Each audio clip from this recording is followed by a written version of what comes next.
Hi guys.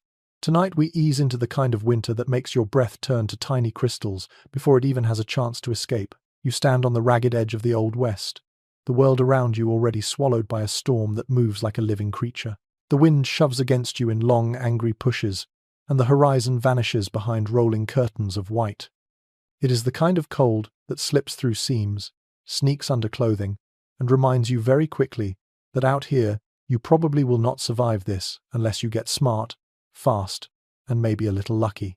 So, before you get comfortable, take a moment to like the video and subscribe, but only if you genuinely enjoy what I do here, and if you feel like sharing, post your location and the local time in the comments. Now, dim the lights. You trudge forward, boots sinking into powder as the light fades. You can almost hear the way history crackles in the cold. The frontier at night feels torn between silence and fury, a place where every sound either drifts soft as feathers or snaps like breaking ice. You reach a low valley, the type settlers chose when they wanted a little protection from the winds that screamed down from the mountains. Even now you feel how exposed they were. Nothing but the sky above, the plain ahead, and whatever shelter they could throw together before the sky went dark.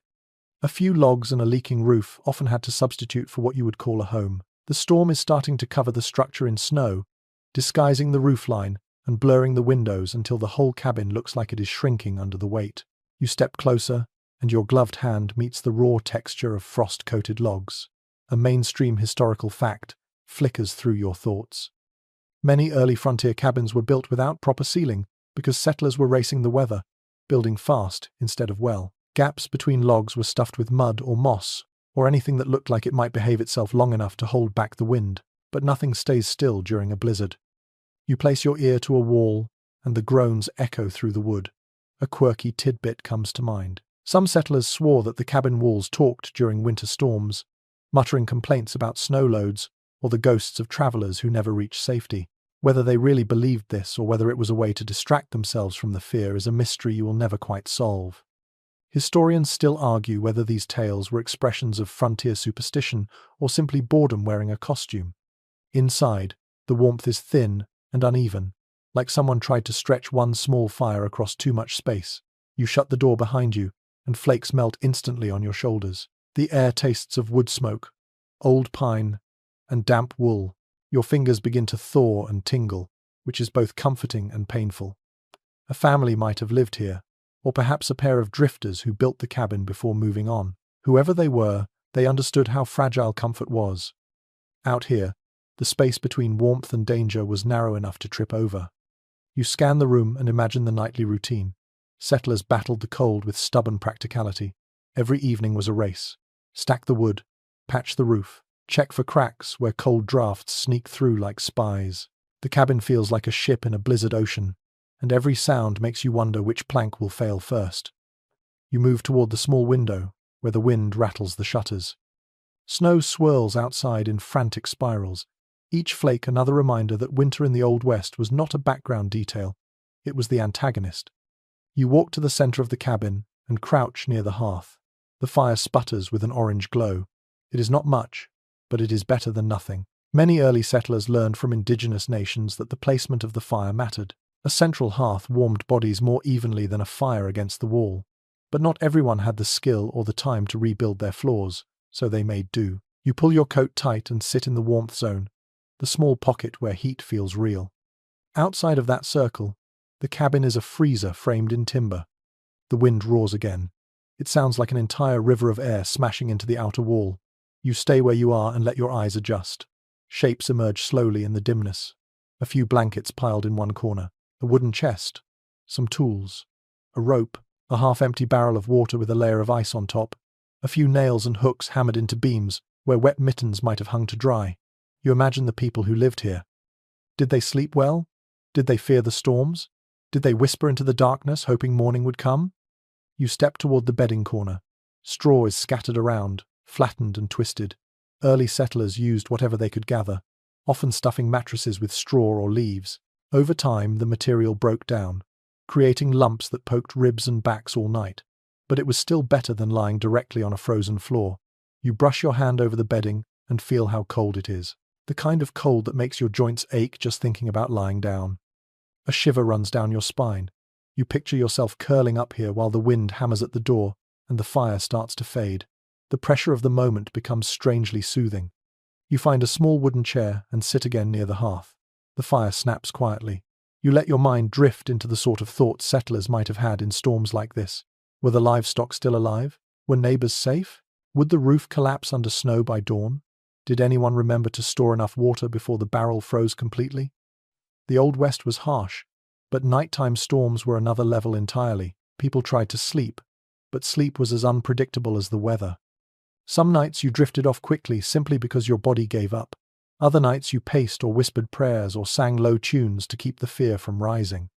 One of your boots starts thawing near the fire and releases a faint scent of wet leather. It blends with smoke and pine and something else you cannot name. You picture yourself peeling off heavy layers before lying down on the rough mattress. Maybe you would keep your coat on. Maybe you would not. Sometimes warmth won, sometimes mobility did. You lay your hand near the fire, careful not to touch the embers. The heat feels like a promise, fragile but real. You lean back, letting the wind and fire blend into a kind of frontier lullaby. A thought circles your mind. If the storm lasts all night, you will need every lesson the Old West can offer. How to conserve heat, how to keep fear from stealing sleep, how to listen to the cabin without imagining things that are not there, how to trust the walls even as they complain. Your eyes grow heavy. Outside, the storm rages, but somehow, inside this rough cabin, a sense of calm begins to settle. You are learning the rhythm of frontier nights, and the story has only just begun. You stand from the hearth and drift deeper into the single room as the storm presses harder against the cabin. The walls tremble here and there, almost shy about showing how fragile they really are. You run your fingers along the inside logs and feel the cold pulsing through them, creeping inward like a slow invasion. Cabins in the Old West were built fast, and tonight you sense every shortcut. This place is not made to impress anyone. It is made to survive the kind of weather that sneaks in through every crack. You settle near the back wall where the temperature drops noticeably. Cold air seeps through chinks that were once filled with clay, but have long since crumbled. A mainstream historical fact slips into your thoughts. Many frontier cabins were thrown together in just a few days, using simple saddle notches or V-notches, because settlers did not have the tools or time for more precise joinery. It sounds admirable until a blizzard arrives and reminds you that speed does not always pair well with weatherproofing. You lean close to a gap and feel the icy draft kiss your cheek. Someone tried to fix it long ago. A scrap of fabric is jammed into the hole, stiff as a board now. It is the kind of improvisation you see everywhere out here. Buttons made from bones, windows patched with oiled paper, floors filled with dirt when planks were too expensive. A quirky tidbit whispers to your mind. Some settlers rubbed bear grease along the log seams thinking it would block airflow, but it mostly attracted curious mice who appreciated the buffet. Whether this was common wisdom or misguided enthusiasm is the sort of thing historians still argue about when they want to entertain themselves. You pick up a small stick from the floor and gently tap the wall. The sound echoes differently depending on where you touch, hollow in one spot and more solid in another. Snow outside has begun to bank itself against the cabin. You picture it rising like a growing tide, pressing weight against the walls. Snow can act as insulation, but only if the structure beneath it holds. You step back and take in the entire room. This is more than a shelter. It is a battlefield where heat and cold fight for dominance every minute. The fire crackles again, pulling your attention. You walk toward it, passing under a low beam where someone carved initials. Your breath fogs as you move away from the hearth. Settlers understood how heat behaved, even if they could not always manipulate it well. They knew that a low ceiling trapped warmth, and they built cabins small for a reason. Large rooms were impressive but impossible to heat. Tonight you appreciate the tightness of this space. Every edit to the structure is meant to defend sleep. You crouch by the floor and place your palm on the uneven planks. They feel like slabs of ice. In winter, the ground beneath cabins froze solid, making floors the coldest surface in the house. Sometimes settlers scattered straw along the edges or placed rugs made from stitched animal hides. You imagine a family layering whatever they had to keep a little warmth inside. A single rug could feel like luxury. You move your hand across a plank and feel splinters catch the tip of your glove. You picture small children trying to sleep on a structure like this. Not easy, not restful. Yet this was the reality for thousands. Another gust hits the cabin and the roof creaks loudly. The sound is not pleasant. It is the kind that makes you tilt your head and wonder if you should stand under a sturdier part of the room. Roofs were often covered with sod in the Old West, heavy blocks of earth and grass layered on top of thin rafters. When snow piled on top of sod, the weight became alarming. You look up and see a faint dusting of powder falling from between the beams. Nothing dangerous yet, but unsettling. You imagine yourself lying here trying to sleep while the noise echoes through the darkness. Every pop, every crack, every groan of shifting logs would sound like the start of disaster. You step toward the corner where a set of pegs jut from the wall. On one hangs a coat stiffened by cold, and next to it a pair of mittens with worn fingertips. You touch the coat and find it crisp with frost. Whoever lived here must have rushed inside just before the storm hit, stripping off layers and praying the fire would hold. You drift back toward the bedding. The straw mattress calls to you again, though not in a comfortable way. You kneel and push your hand against it. It is uneven with clumps of straw pushed to the edges. Sometimes settlers refilled mattresses each season, but often they kept the same one far longer than ideal. Straw broke down, settled strangely, grew dusty or damp, and occasionally housed insects that were too polite to leave.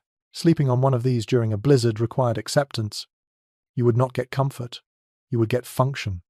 You step closer to the wall behind the bedding. More cold slips in here. You picture settlers working in the evenings to seal these gaps. They used anything: moss, mud, horsehair mixed with clay, bits of cloth, even ash mixed into paste. You breathe in and imagine the smell of freshly applied mud drying near the fire, earthy and raw. You imagine the taste of dust settling on your tongue as wind vibrates the logs. You run your fingers along the cracks and think about the balance settlers walked. Too much ceiling and the air inside grew stale, smoky, and difficult to breathe. Too little ceiling and the cold took over. They had to find the sweet spot with almost no guidance. No manuals, no weather forecasts. Only instinct and the occasional bit of advice traded along wagon trails or borrowed from indigenous neighbors. The storm outside deepens. You can hear it. The wind sounds more frustrated now, as if annoyed that you found even this tiny bit of shelter. Snow strikes the shutters like handfuls of sand. You take a step to the window and gently press your hand against the cold glass. The frost patterns have taken over, spreading branches and swirls across the pane. Through the foggy shapes, you see nothing but white flicker and blur. The storm has swallowed the world. You stand still, listening. Wood shifts behind you. Something rattles on the roof. A distant crack echoes from the forest outside. It might be a tree falling under the weight of snow, or might be the sound of the wind twisting branches. You think of the settlers who lay awake during nights like this, listening, waiting, wondering if the structure would last until morning. The fire sputters, and you kneel to add another piece of wood. Sparks leap gently upward. Heat wraps around your hands, but your shoulders still feel chilled. You glance toward the mattress again. Eventually, even the bravest settlers had to lie down and hope the walls kept the night outside. You inhale slowly, letting your breath mix with the warm air. Your thoughts linger on the sensory experience. The warmth touches your face but leaves your back cold. The smell of smoke lingers on your clothing. The taste of dryness clings to your throat. Your eyelids grow slightly heavy, though not enough for sleep. The cabin is too alive, too fragile, too eager to remind you of the stakes. You sit again and listen, learning the rhythm of the structure. Every creak is a story. Every draft is a warning. Every warm pocket of air is a gift. Tonight you discover how settlers lived in the space between constant cold and fragile protection. Sleep was never guaranteed. It was earned. You drift toward the bedding corner again, drawn by curiosity rather than comfort. The straw mattress looks lumpy and worn, the sort of thing that dares you to try lying on it. You crouch and lift a corner of the rough fabric cover. The straw inside is a tangled mass, flattened in some places and stubbornly poking through in others. You picture someone gathering this material months ago, stuffing it in hurriedly before the first frost. It never crossed their mind that a future stranger would be lifting it, inspecting it, judging its softness or lack thereof. A mainstream historical fact settles in your thoughts. Most frontier families slept on ticking sacks filled with whatever they had available. Straw was common, but grass, pine needles, cattail fluff, or even shredded corn husks could serve as mattress stuffing. Settlers had to replace this filling frequently, sometimes every season, because it compacted and turned musty. You push your palm down. The mattress barely gives. It feels like sleeping on a bundle of broom bristles that pretends to be helpful. You run your hand along the side and imagine what bedtime must have felt like for the settlers who lived here. They probably sank onto this rough surface after hours of heavy work, not expecting comfort. The aches of long days merged with the lopsided support of their bedding, and they drifted into broken sleep simply because exhaustion insisted. You notice a faint, musty smell, the sort that clings to old haylofts and slow-drying barns. It is not unpleasant, just earthy and familiar. A quirky tidbit stirs in your memory. Some settlers believed sprinkling dried mint or lavender into their bedding would deter insects. Others claimed that hiding a bit of tobacco inside the straw stopped bedbugs from taking over. Whether these methods worked, or whether people simply hoped they did, is a detail historians still debate whenever they examine frontier journals and letters. You smile faintly at the thought, even in the harshest conditions, humans look for tiny comforts. A handful of scented leaves could feel like a luxury. You stand and reach for the blanket piled nearby. It is rough wool, heavy and scratchy. When you lift it, the fibers cling to your gloves, catching on tiny burrs. The blanket feels cold, the kind of cold that sinks into your fingertips. You hold it close to the fire until a hint of warmth creeps through. Settlers often slept with several layers of blankets, quilts, and patched cloth all stacked together. Some quilts were beautiful, stitched from scraps of dresses or shirts. Others were just whatever existed, sewn together for warmth.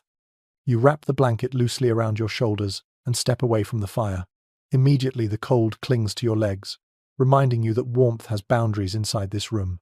You imagine curling up on the straw mattress with this wool pressed around you, your knees hugged to your chest, your breath forming a tiny personal cloud of moisture. Even with all of that, you would wake periodically from cold pockets drifting across your back. The wind pushes sharply against the cabin again, rattling a loose board on the wall. You stop and listen. The storm shifts tone, becoming deeper and more insistent. You walk toward the window and brush your sleeve across the frosty pane. The blizzard outside looks thicker than before, flakes flying sideways in a furious dance. It reminds you that bedding in a situation like this was not about softness or luxury. It was about survival. You turn away from the window and notice another small detail. A wooden box sits near the mattress. You open it slowly. Inside, you find handfuls of dried plant fibers, perhaps leftover stuffing from a previous season. You sift through it, hearing the faint rustle of dry material sliding between your fingers. This was the frontier version of spare bedding. If the mattress compressed too much, settlers would loosen the ticking sack and refill it. They might do this in midwinter if the weather allowed. Otherwise, they would simply endure. You sit on the mattress for a moment, testing its stubbornness beneath you. It does not soften under your weight. It pushes back, reminding you that comfort was a fleeting concept in the Old West. You shift from side to side, imagining trying to fall asleep on something like this while the cabin shudders and the wind howls. Perhaps exhaustion made it easier, perhaps fear made it harder.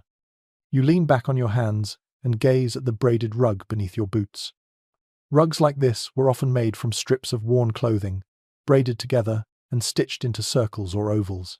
They were meant to protect feet from cold flooring, to trap heat, and to brighten a room that rarely saw color. You slide your foot across its surface and feel how stiff the fibers have become in the cold. It is still warmer than the floor, though, and your toes appreciate the difference. You rise again and return to the fire. Your shoulders shake slightly from the chill, and your breath feels heavier.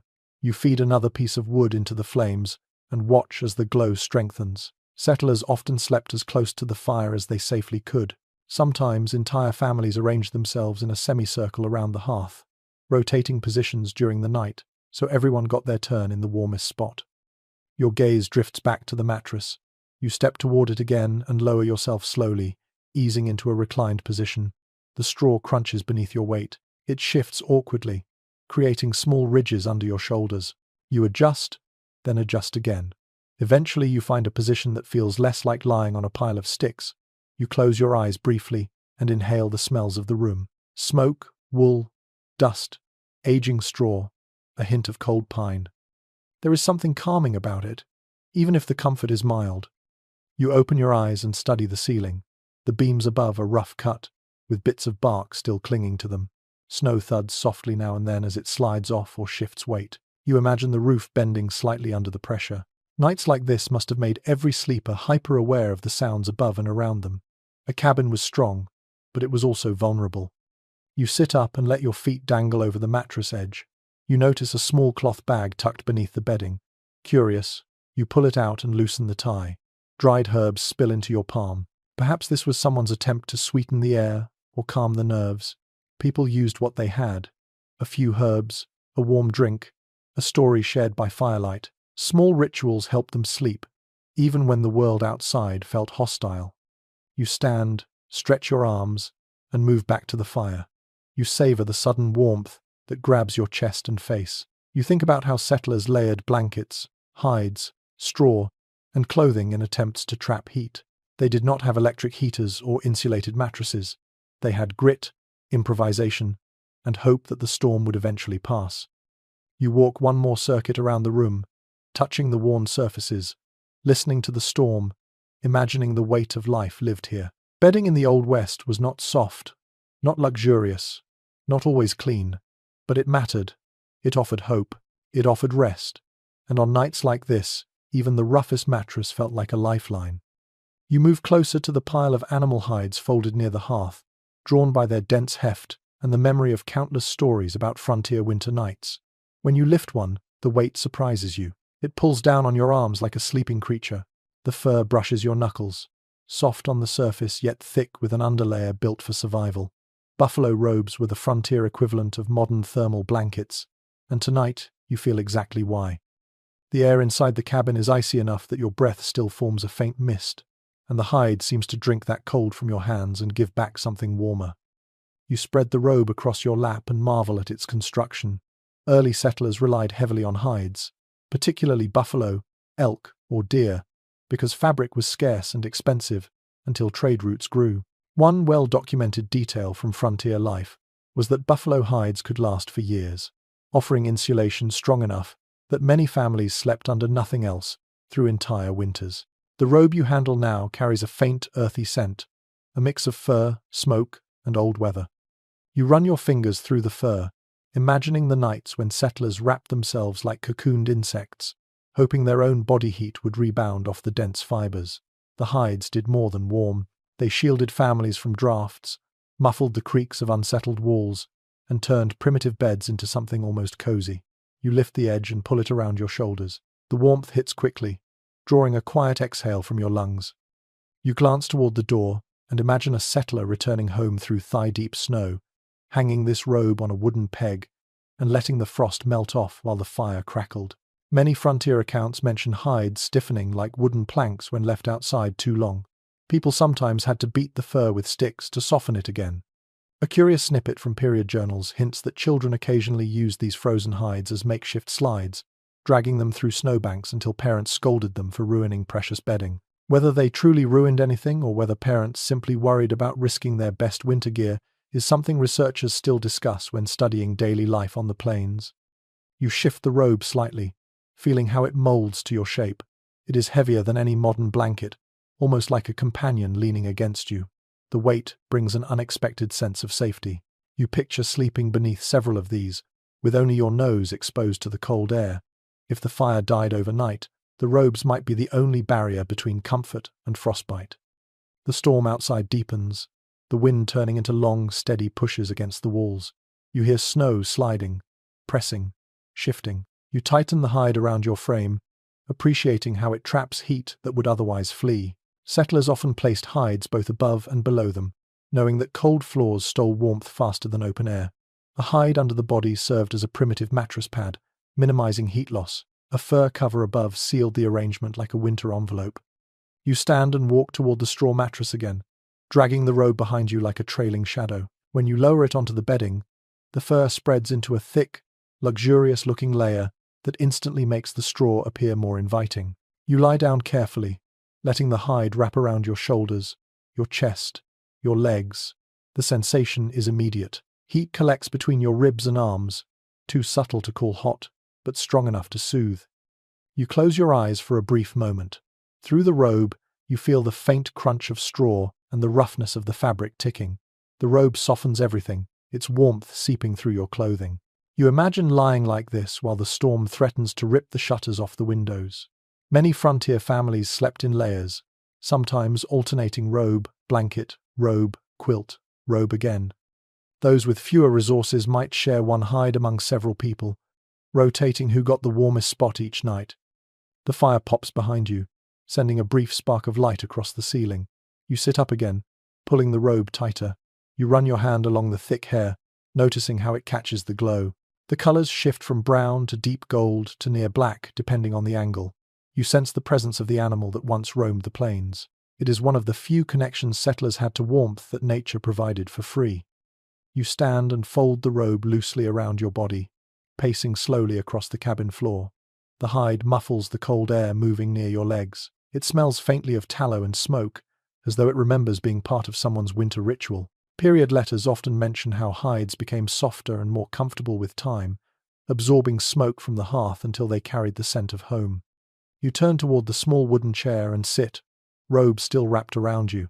The warmth that presses against your back reminds you how settlers often leaned over their bedding before sleeping, warming the hides near the fire for several minutes so they could bring that heat with them. It was a makeshift version of modern heated blankets. You lift one corner of the hide and feel how the fur retains heat from your body already. The storm slams another wave of wind against the cabin, and the entire structure hums quietly.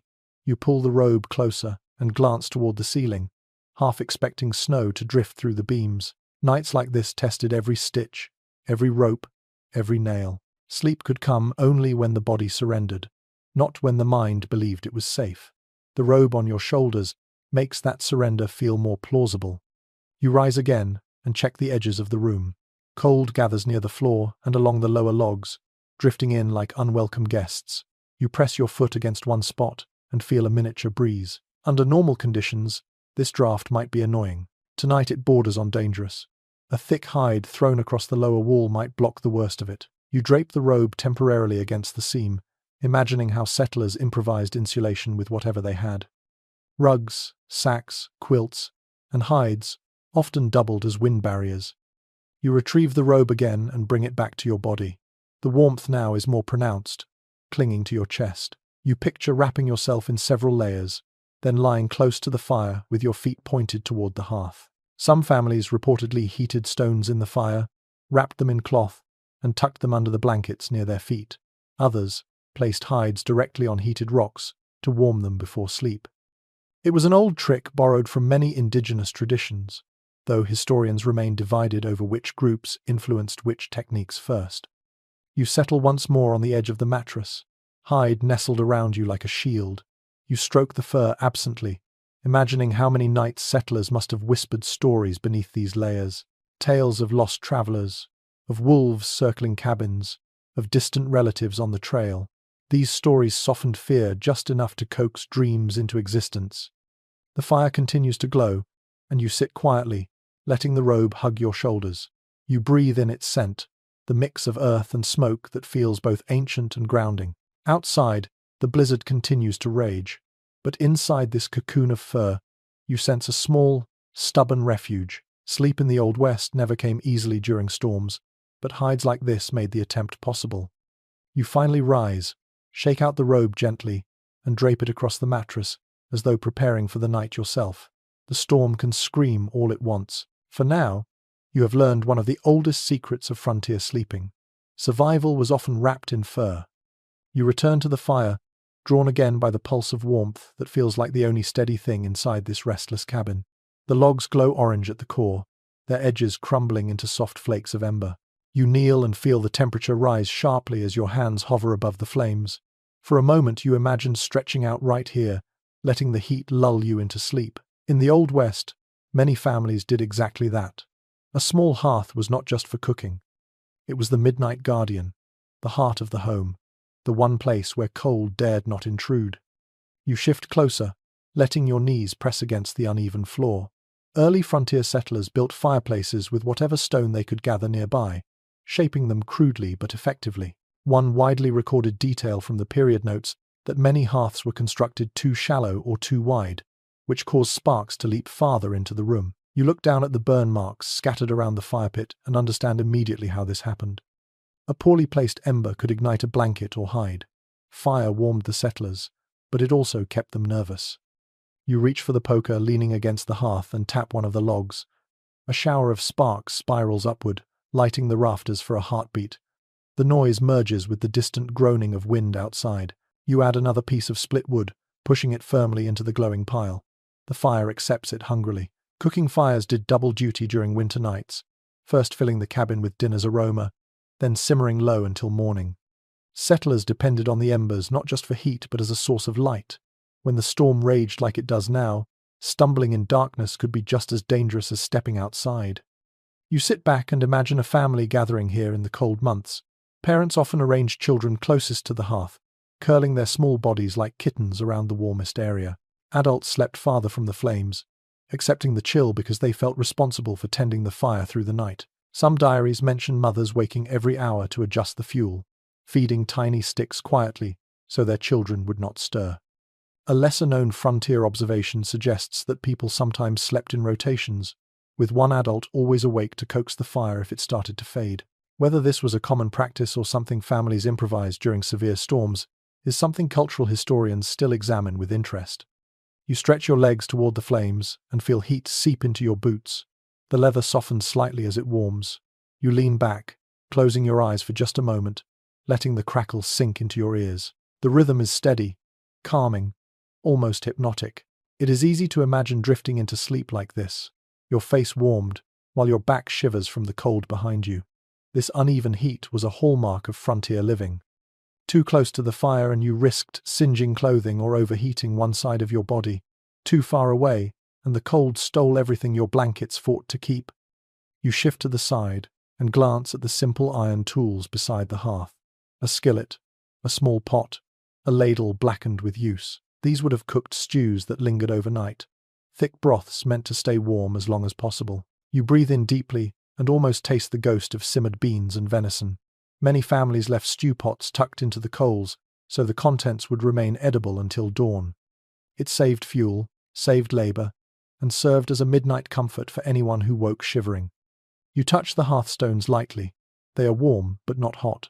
Settlers sometimes slept with their feet on stones, heated earlier in the evening. The stones radiated slow heat through the night like miniature suns tucked beneath blankets. You imagine pulling a buffalo hide over your legs while your toes rest against one of these stones. There is something deeply human about seeking warmth in whatever the landscape offers. The fire pops loudly, snapping you from your thoughts. A sliver of ember skitters across the floor before dying in silence. You watch it fade and think about how many settlers feared chimney drafts. Smoke backflowed easily if the wind struck at the wrong angle. Some wrote about nights when the entire cabin filled with smoke, forcing the occupants to crawl along the floor to breathe. You inhale carefully, assessing the room. The chimney here seems steady enough. The smoke rises cleanly, disappearing into the dark flue. You sit back again, arms loosely wrapped around your torso. The warmth feels uneven but welcome. You glance toward one corner of the cabin, where a soot stain climbs the wall. Perhaps the fire once flared too high. Perhaps someone left a pot too close to the flames. Little marks like this tell a story about the people who lived here, the moments they battled both cold and heat, trying to find a balance. You rise and walk around behind the hearth, noticing how the back wall feels colder than the front. The stones shield heat from escaping, but they also trap cold drafts when the wind shifts. You press your palm to the wall and feel the temperature drop sharply. This contrast reminds you why families congregated so close to the fire at night. The further corners of cabins were sometimes near freezing, even when the hearth blazed bright. You imagine yourself lying on the floor, head toward the fire, feet tucked beneath a hide. You picture the gentle rhythm of embers breathing in and out as they glow. You wonder how many people whispered quiet prayers before closing their eyes, asking the flames to hold until dawn. Heat was never taken for granted. It was earned through chopping, hauling, splitting, stacking. If you wanted a warm night, you worked for it during the day. You sit again and unwind your shoulders. You can almost feel the scratch of cold fabric brushing your neck, the stiffness of your coat thawing near the fire. You inhale deeply, letting the scent of smoke settle inside your lungs. The warmth eases the tension in your hips, your hands, your jaw. You imagine the stillness creeping in, that slow drift toward sleepiness that frontier people cherish during long storms. The fire fades slightly, its brightness turning mellow. You poke at the logs again, encouraging them. As you watch the flames rise, you notice the way they cast shadows across the room. Each flicker changes the cabin's shape, making the walls seem to shift. In a place this dark, illusions were common. Some settlers swore they saw figures moving in the firelight, shapes that vanished when stared at directly. Whether this came from fear, exhaustion, or the mind's attempt to animate isolation is something social historians have pondered when studying frontier psychology. You push your boots closer to the warmth. The snowstorm howls outside, louder now, as if trying to drown out the crackling fire. You hold your position calmly, letting heat soak into your spine. You imagine the family who once lived here, gathered in this very spot, breathing in unison, while the fire protected them. You can almost hear children murmuring sleepy questions, the soft clank of a pot lid settling, the rustle of blankets as bodies shifted to find the warmest angle. Slowly, you stand and stretch your arms overhead.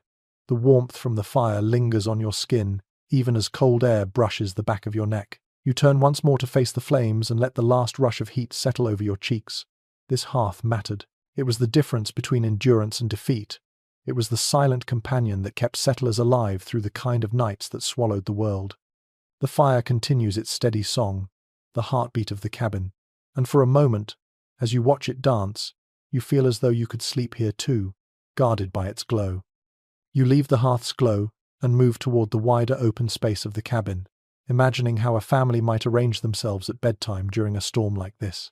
The cold rushes at you as soon as you step away from the fire, brushing your skin with its sharp, intrusive fingers. You wrap your arms around yourself, the way settlers must have done as they hurried from task to task before settling down together. Tonight reminds you why isolation was rarely an option in the Old West. Warmth was a communal project. You picture bedrolls spreading across the floor, hides stacked near the wall, and a rough quilt or two draped over the straw mattress. In most frontier homes, space was limited, and it was common for everyone to sleep near each other, almost forming a breathing, shifting cluster of limbs and blankets. One frequently referenced detail from frontier diaries describes how children often burrowed between adults during winter nights, turning themselves into tiny, living heaters. You smile faintly at the thought. The cold outside might be ruthless, but human closeness softened its edge. You crouch down beside the straw mattress, imagining several sleepers sharing it. The straw crunches under your weight, and you realize how tight space becomes when 3, 4, or even 5 people lie side by side. You run your palm along the hide you laid earlier and think about the warmth of bodies layered beneath and above. Families often placed their youngest at the center, where heat concentrated most efficiently. Adults curled toward them, creating a protective ring. The arrangement was strategic as much as affectionate. You sit on the floor and close your eyes for a moment, trying to feel the presence of others. The storm outside slams a burst of wind against the wall, making it shudder. The cabin feels enormous in its emptiness, but you can almost sense silhouettes around you. You imagine the soft breaths of sleeping parents, a child mumbling quietly in a dream, perhaps even a guest or traveler allowed a corner near the hearth just for the night. Frontier hospitality practically demanded sharing space, especially in winter. To refuse someone shelter during a blizzard was considered inhumane. You touch the floor and feel cold seeping through your glove. Settlers often lined the sleeping area with extra hides or thick quilts. Even livestock blankets sometimes came indoors when conditions were severe enough. A small yet captivating note found in a few homestead logs mentions that some families tucked their dogs beneath blankets at night, not only for affection, but because the animal's heat was too valuable to waste. Whether this was a widespread practice or something unique to a few households remains an open question among researchers, especially since many journals failed to mention animals except in practical contexts. You stand and mimic the act of arranging bedding. You pull one hide here, shift a blanket there, making an imaginary nest. The warmth from the hearth flickers across your hands, and for a moment, you feel how comforting the communal pile must have been. Sleeping alone in a place like this would feel almost reckless. Shared warmth meant shared safety. You lie down again, this time imagining your shoulder pressed to someone else's, your feet tucked under multiple layers. Families learned how to synchronize their breathing, how to shift positions without waking everyone, how to quietly adjust layers when drafts slipped through the walls. You inhale deeply, sensing the ghost of smoke, wool, and earth all mingling together. The cabin floor vibrates slightly as a heavy gust hits the wall. You glance toward the door. Settlers sometimes braced it with a wooden beam during storms like this, not because intruders lurked, but because the wind itself could rattle latches loose. You imagine the sound of everyone stirring when a gust made the door thump, whispered voices, a worried question or two, and then bodies huddling closer until the trembling stopped. You lie back fully, staring at the rafters. When several people slept in the same room, warmth rose quickly. The air near the ceiling could grow surprisingly mild, while the floor remained bitterly cold. You brush your fingers along your arm, feeling your skin warming where it touches the hide. Heat from your own body pools beneath the layers, strengthening slowly. You think about the emotional side of this closeness. During storms that lasted 3 days or more, sleep became a collective ritual. People told stories before bed, sang low songs, or spoke about memories from home. A gentle anecdote preserved in a few pioneer letters mentions families keeping a sleeping order so that siblings took turns sleeping closest to the fire. Whether this was out of fairness or necessity depends on the account, but the idea reveals how structured their nights could be. You roll onto your side, pulling the hide nearer to your chin. You feel the weight of it settle across your ribs. You imagine another person shifting beside you, their elbow brushing your forearm, their blanket brushing your shoulder. Life in the Old West erased most notions of personal space during winter. People simply adapted. A draft snakes across your neck, making you shiver. You turn your head and notice a small gap between 2 logs, where cold air seeps through relentlessly. Settlers likely compensated by pressing hides or folded quilts against such gaps. You stand and imitate the gesture, pushing the hide gently into place. The cold lessens slightly. You picture someone waking at midnight and doing the same, half asleep, instinctively protecting the sleeping pile. You return to the mattress and lie down again. The air hums with quietness now, the storm settling for a brief moment before its next strike. You feel yourself sinking deeper into the role of a frontier sleeper. You imagine clutching someone's hand under the blankets when thunder cracked outside. For families living far from towns, storms brought a mixture of fear and connection. They reminded people how fragile survival could be, and how necessary others were. You exhale slowly, your breath warm against the blanket. A lesser-known cultural reference from the region suggests that some families believed warmth traveled through touch more effectively if everyone maintained steady breathing. Whether this held any scientific merit or was simply a comforting belief, no one can say with certainty. Contemporary historians offer differing interpretations, especially since folklore and practical survival habits often blended indistinguishably in the Old West. You stretch your legs beneath the hide and feel the layers shift. The mattress pokes at your shoulder blade, but the weight of the hide compensates. The imagined presence of sleepers around you brings a kind of calm. You can almost hear breathing, almost sense heat radiating from others in the darkness. As the fire crackles again behind you, you slowly sit up. The communal huddle was more than a method of survival. It was the nightly reminder that people were not alone on a harsh frontier. Shared warmth meant shared burdens, shared fears, shared victories. And on nights when storms tried to break the world apart, the simple act of leaning into another person's warmth was enough to keep danger at bay. You rise from the bedding, adjusting the hide on your shoulders. The storm begins to howl again, louder now, but you feel steadier. You have seen how frontier families stood against it together, curled up tightly, trusting in what little they had, and trusting in each other. Sleep in the Old West was a collective negotiation with the cold, and tonight, you understand why no one tried to face it alone. You move toward the far wall where the wind rattles persistently, and you feel the cold pushing through the gaps with unkind confidence. The temperature inside the cabin drops with every gust, and you understand why settlers sometimes relied on something that, to a modern mind, feels completely backwards. Snow, piles of it, intentionally banked against the exterior walls. You step closer to the window and press your palm to the cold glass. The frost stings your skin instantly, reminding you that out here, every tool mattered, even the ones nature delivered in brutal quantities. You imagine stepping outside for a moment, into that screaming white blur. Snowflakes whip at your face, the wind claws at your coat, and yet, in the middle of this chaos, you kneel down and start scooping snow with your bare hands, pushing it toward the cabin walls to build a bank of frozen insulation. One consistent observation from frontier weather records is that snow, when packed tightly, traps heat remarkably well. Indigenous nations had known this long before settlers arrived, and their winter shelters often used snow intentionally, sometimes shaping it, sometimes burying it. Settlers copied the idea, though often out of desperation rather than design.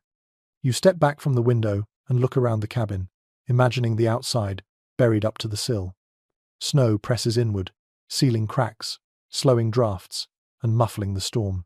You breathe out slowly, almost tasting the cold air you expect to seep under the door. The idea of snow as a helper feels strange. You picture a young settler, perhaps a teenager, being told by a parent to shovel drifts against the house, despite the storm's fury. They might have muttered under their breath, unable to understand why anyone would add more snow to an already impossible night. You run your hand along the lower logs where the cold is strongest. Snow outside would act like a thick blanket, surrounding the cabin with trapped pockets of still air. The same principle behind igloos was at work here. A lesser-known frontier practice, described in a few surviving letters, mentions families intentionally piling snow shoulder-high around the cabin for wind control. The snow reduced drafts so effectively that the inside temperature rose by several degrees. Whether families discovered this through experimentation or observation remains uncertain, and environmental historians still examine which regions adopted the technique widely and which resisted it due to fear of collapse. You crouch at the base of the wall, imagining the snow pressing against it like a protective shield. Your fingertips feel tiny drafts sneaking through, not enough to freeze you, but enough to keep you awake on a night when sleep matters most. In this kind of cold, every breath steals warmth from your lungs. You lift your head and look toward the hearth, watching the fire sputter. You sense how valuable even a small reduction in drafts would be. Snow, as unlikely as it seems, made the difference between huddling in misery and finding just enough comfort to drift into shallow sleep. You stand again and brush your palms together. You picture yourself as a settler during a storm like this, stepping outside with a shovel or bare arms to push snow into place. The wind howls, punishing each movement. Flakes stick instantly to your eyelashes. The temperature bites like a starving wolf, and yet you continue, because you know the cabin's walls are thin and the night is long.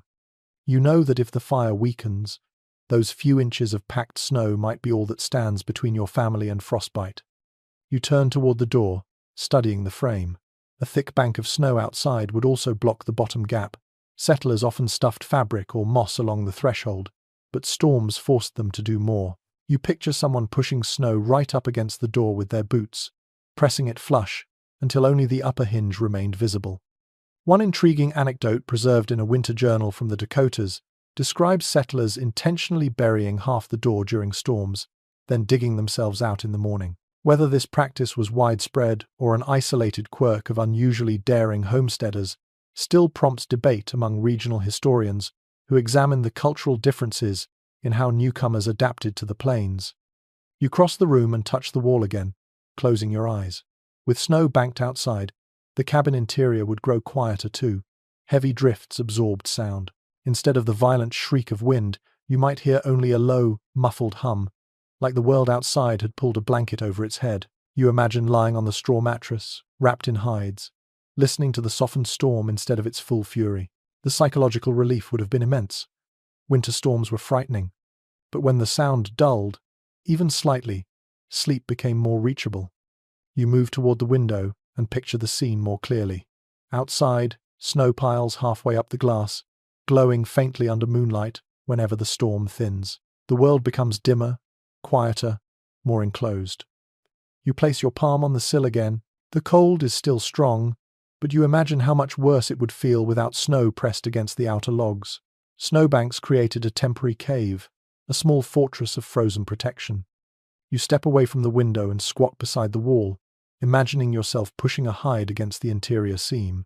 People combined multiple techniques: snow outside, hides inside, blankets nailed temporarily along the edges, anything to reduce the icy fingers sneaking in. You inhale deeply and sense the air thickening near the floor. The fire warms the room unevenly. You picture heat struggling to rise, only to be eaten by the drafts. Snow outside helped slow that escape. As you walk across the cabin, you imagine it half buried, the roof covered several feet deep, the walls pressed by drifts, the door nearly hidden. Settlers sometimes feared that too much snow might collapse the structure, and that fear was not unfounded. But many still took the risk, knowing that cold was a more immediate enemy. A winter anecdote from an Illinois settler tells of waking to find the entire cabin nearly invisible from outside, the doorway sealed by wind-blown drifts so high that the family had to tunnel out. Whether this event was exaggerated or recorded faithfully is something folklorists still try to parse when comparing period accounts. You kneel again near the hearth, letting the warmth soak into you. You imagine how snow transformed the atmosphere inside. Warmer, quieter, dimmer, more like a den than a house. You can almost hear the muffled storm, a softened growl instead of a roar. The interior becomes a cocoon, a pocket of borrowed warmth inside an unkind world. You rise slowly and trace the log seams with your palm. You imagine yourself adding the final touch. A hide pinned here, a blanket draped there, the exterior buried in white. The cabin becomes something different, transformed from a fragile wooden box into a winter shelter, shaped by necessity and instinct. A gentle calm settles over you as you picture lying down again on the straw mattress, the cold held at bay by natural insulation. You close your eyes briefly, listening to the muted sounds of a blizzard that cannot fully enter. The Old West demanded creativity from everyone who called it home. And tonight, you have seen how settlers learned to accept help even from the very thing trying to freeze them.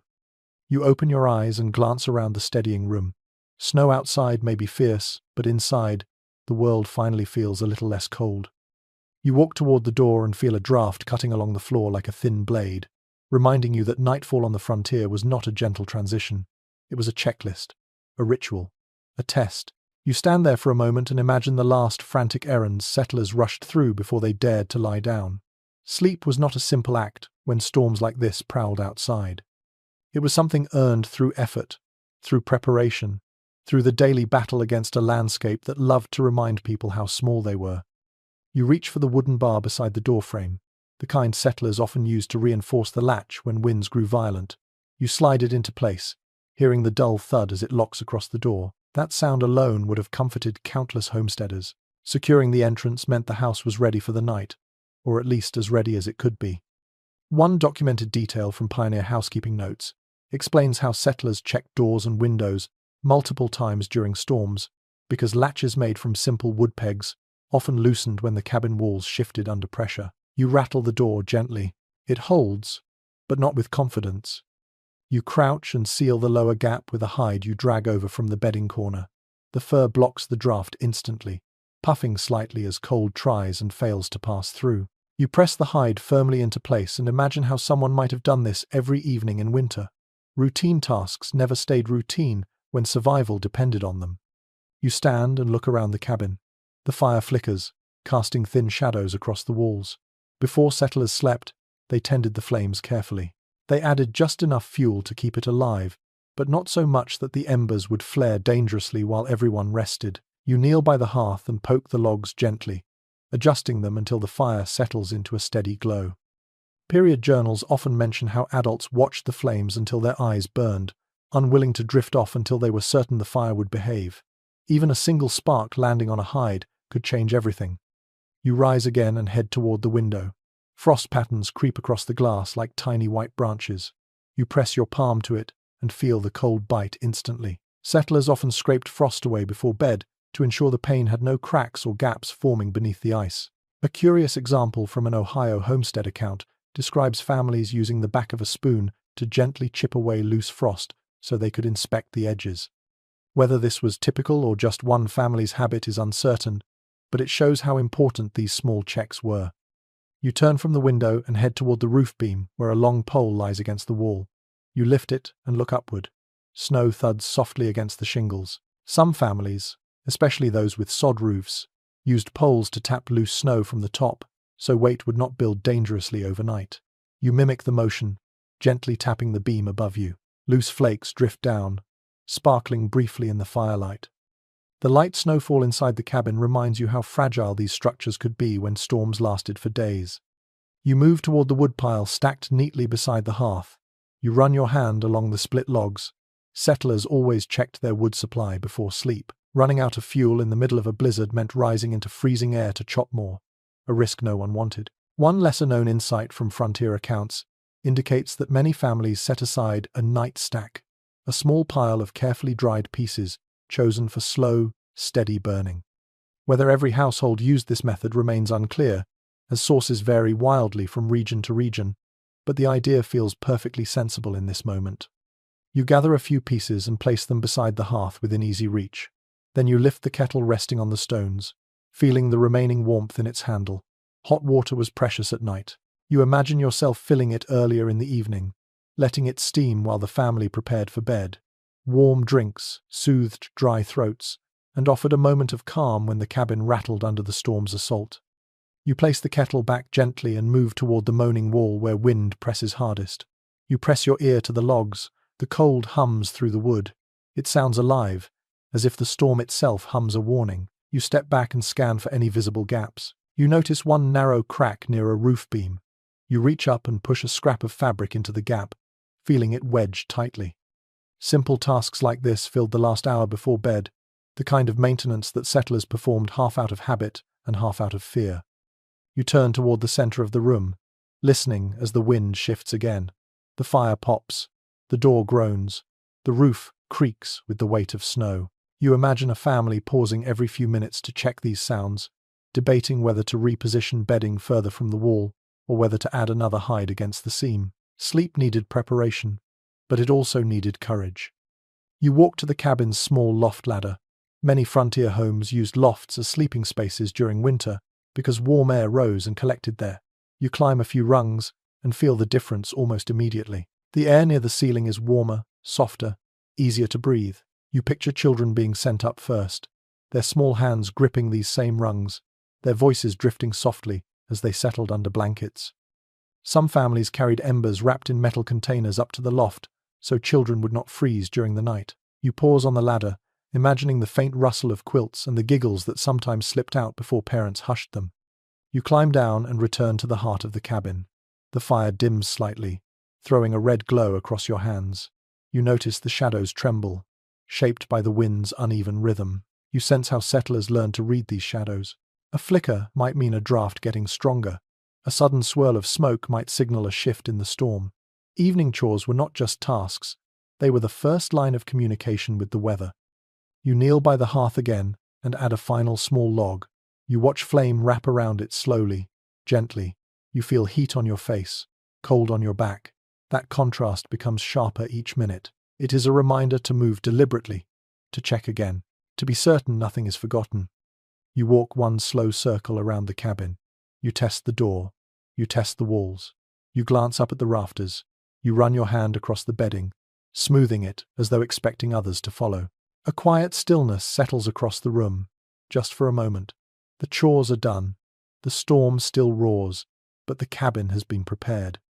You sit on the edge of the straw mattress and let out a long breath. You feel the weight of the night gathering, but you also feel a pulse of safety. Settlers earned this feeling every evening, through effort and vigilance.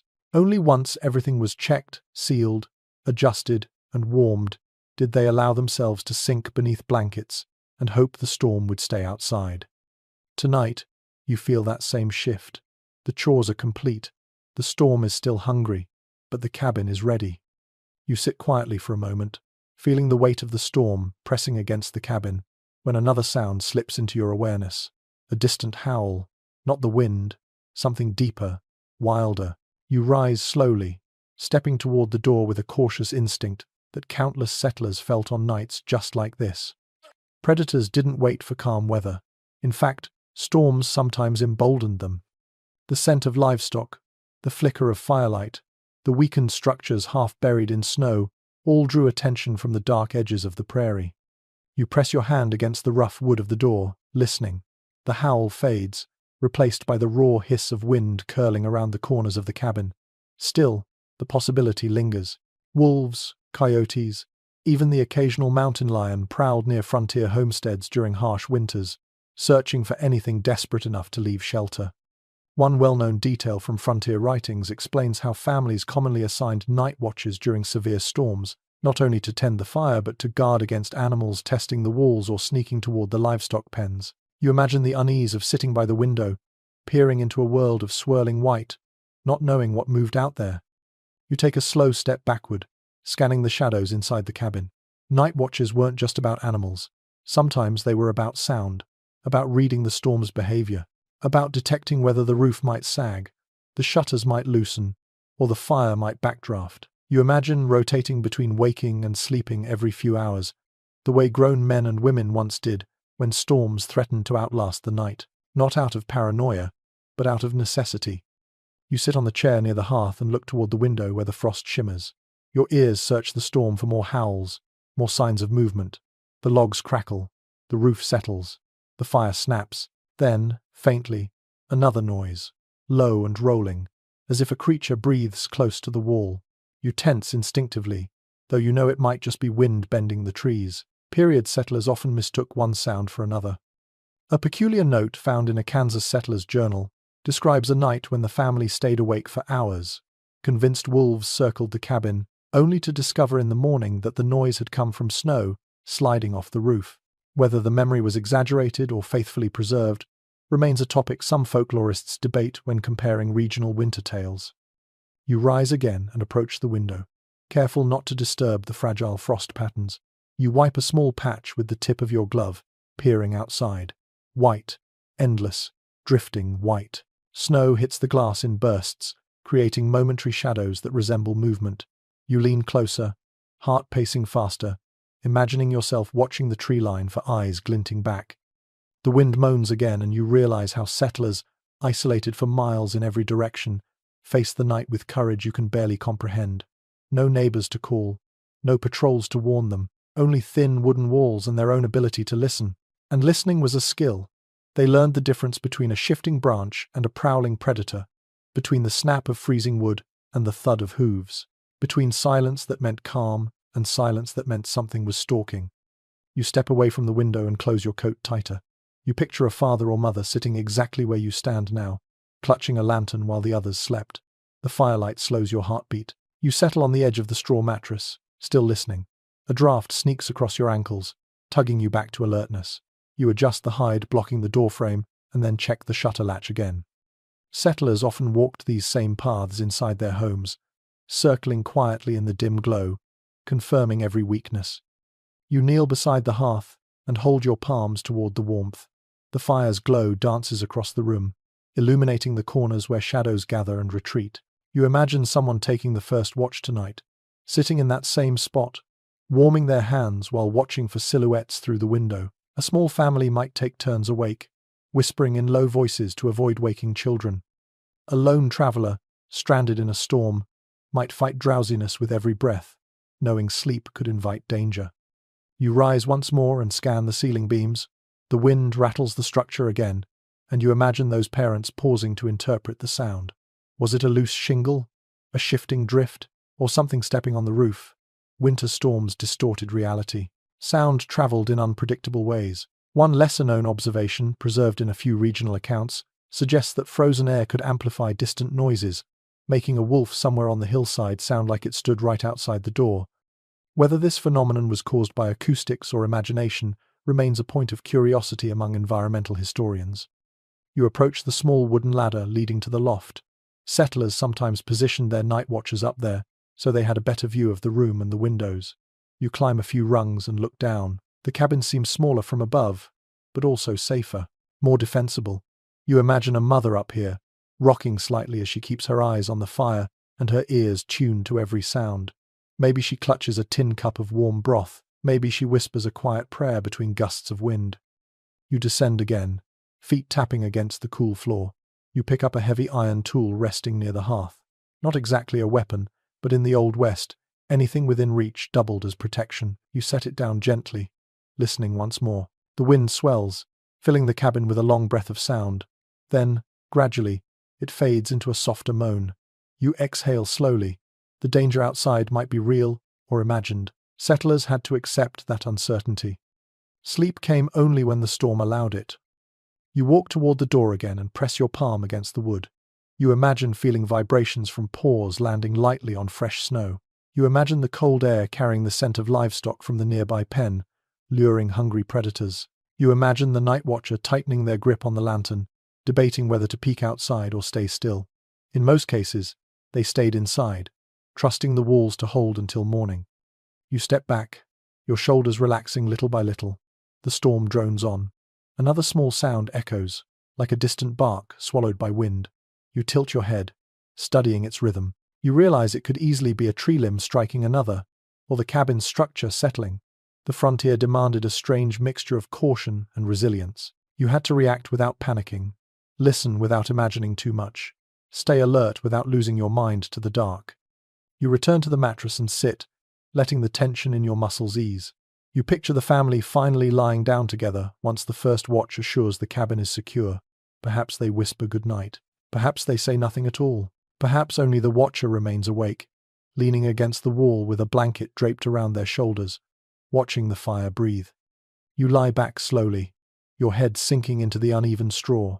The cold at your side feels sharper now that your body has warmed slightly. You pull the hide across your chest and close your eyes. The storm still growls outside, but the cabin holds. You understand now why night watches existed. They were not only practical, they were comforting. Knowing someone remained awake made sleep possible for everyone else. You take a slow breath, feeling the rhythm of the cabin around you. The fire crackles, the wind rumbles, the night watcher within you listens. You drift somewhere between alertness and drowsiness, the place settlers occupied countless times during long blizzards. And though the storm roars, the danger remains outside. For now, the night watcher keeps you safe. You shift your weight on the straw mattress, letting the hide settle more comfortably over your chest, and your thoughts wander toward the smallest sleepers of the frontier. Children. You imagine their wide eyes during nights like this, when the storm growls against the cabin and the fire throws long fingers of shadow across the walls. You picture a child clutching a worn cloth doll or a carved wooden horse, trembling not from cold, but from the booming sound of wind rolling over the plains. You sit up slowly, feeling the roughness of the blanket at your back, and imagine the adults gathering their children close. Parents in the Old West understood that nighttime was its own kind of threat, separate from hunger and hard work. One frequently mentioned detail in pioneer family letters describes how parents used bedtime songs and gentle stories to distract children from the fear that storms inspired. Not lullabies of gentle meadows or twinkling stars, but songs rooted in comfort, warmth, and the promise of dawn. Short, repetitive melodies that soothed more than entertained. You kneel beside the mattress, picturing a mother humming near the fire. Her voice softens the roar outside, and the tone carries the weight of reassurance. A child curls beneath a buffalo robe, tiny hands gripping the fur, listening closely not just to the song, but to the cadence that says, "You are safe." You can almost hear the rhythm, low and steady, blending with the crackle of burning logs. You rise and step toward the hearth, imagining the glow on children's faces.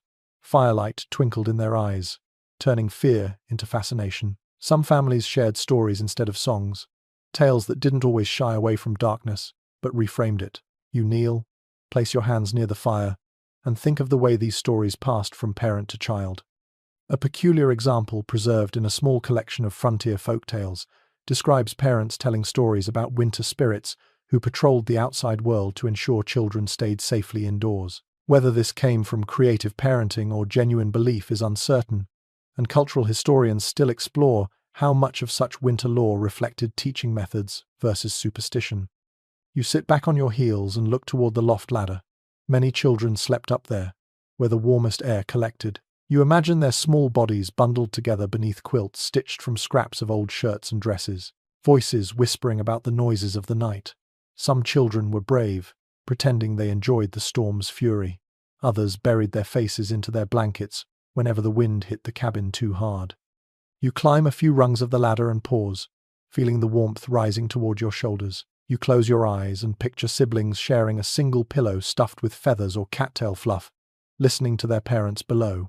A little cough here, a soft whine there, a blanket shifting, the kind of quiet, ordinary sounds that made them feel less alone. You can almost sense the sleepy weight of a child leaning unconsciously against another as dreams begin to form.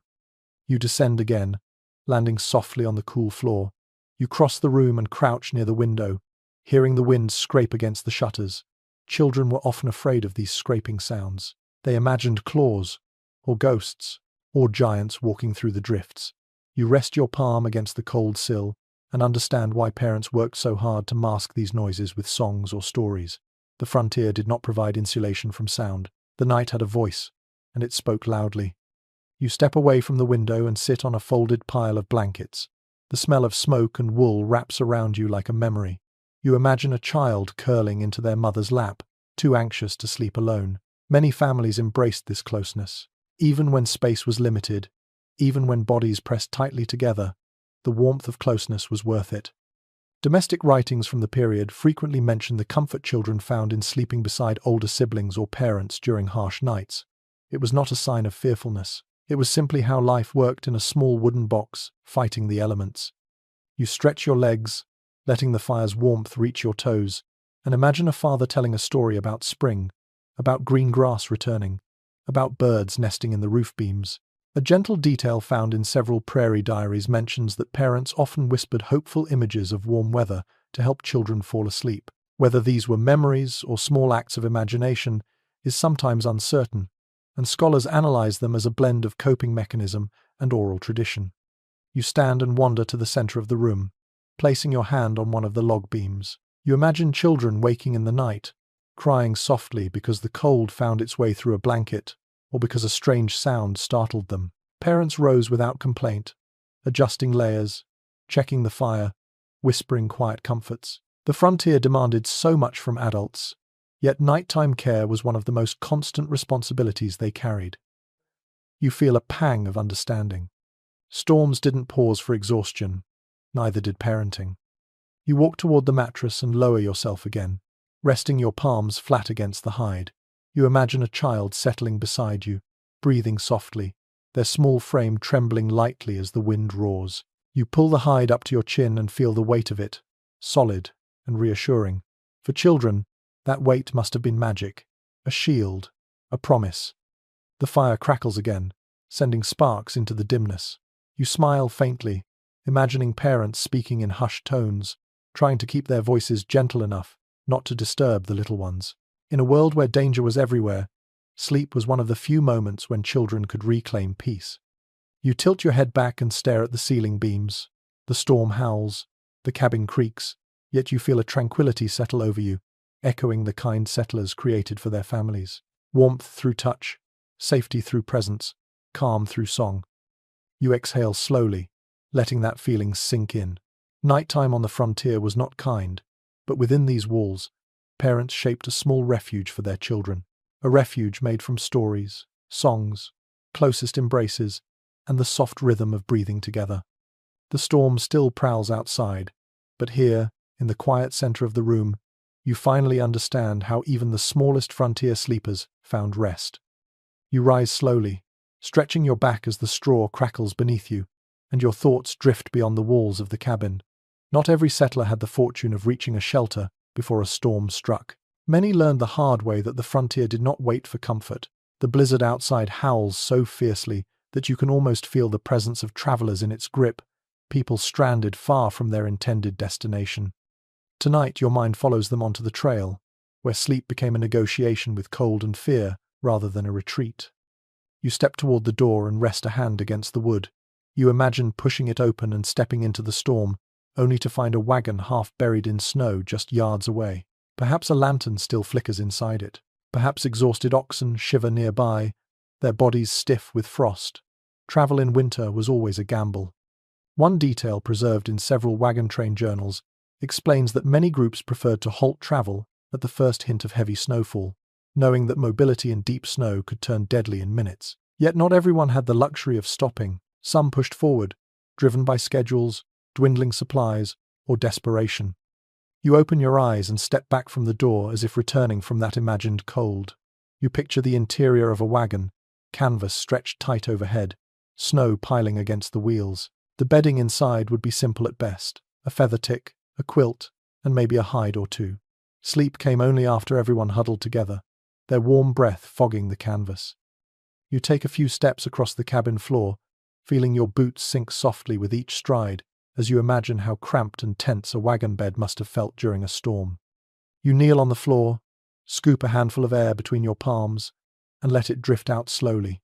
The cold in the cabin is nothing compared to what travelers endured outdoors. Even a well-covered wagon leaked wind from all sides. Some pioneers wrote about snow drifting through tiny gaps and landing directly on their faces as they slept.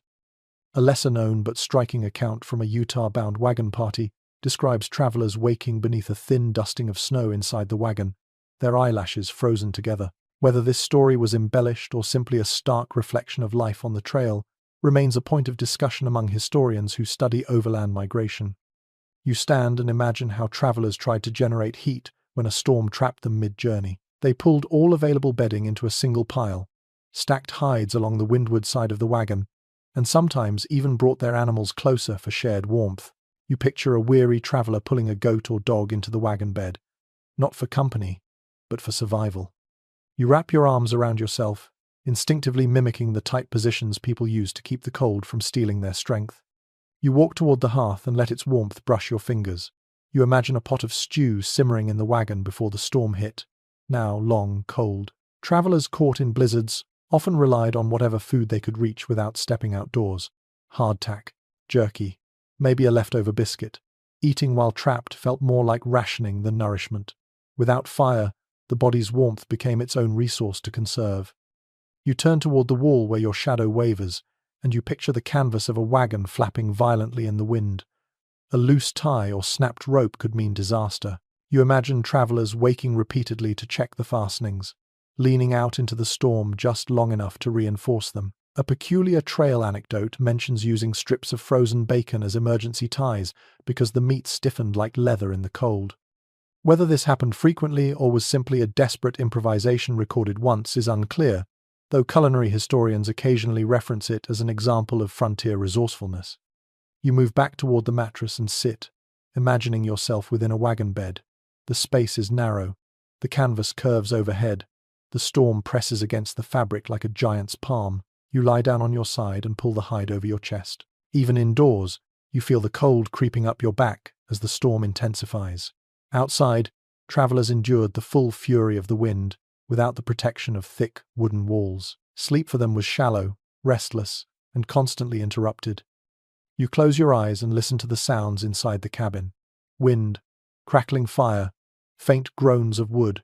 These noises pale compared to the cacophony inside a storm-bound wagon. You imagine canvas snapping, oxen shifting nervously, the grind of snow against wheels, and the low murmur of travelers trying to comfort each other.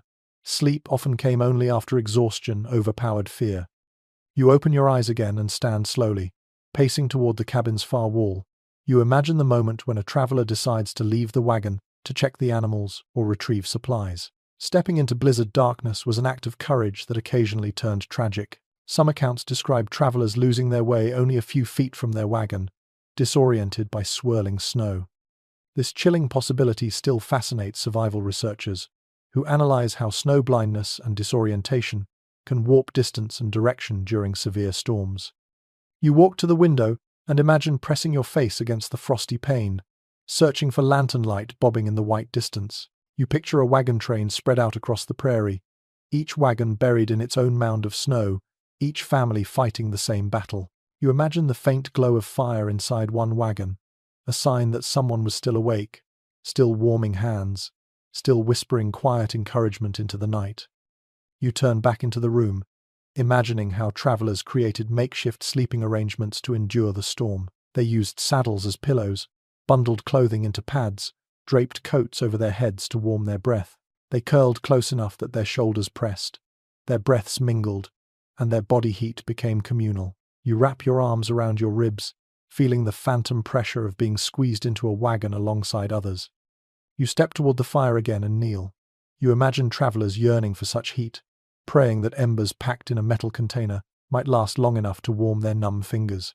You let the blaze warm your face, thinking of those who drifted to sleep with frost forming on their blankets.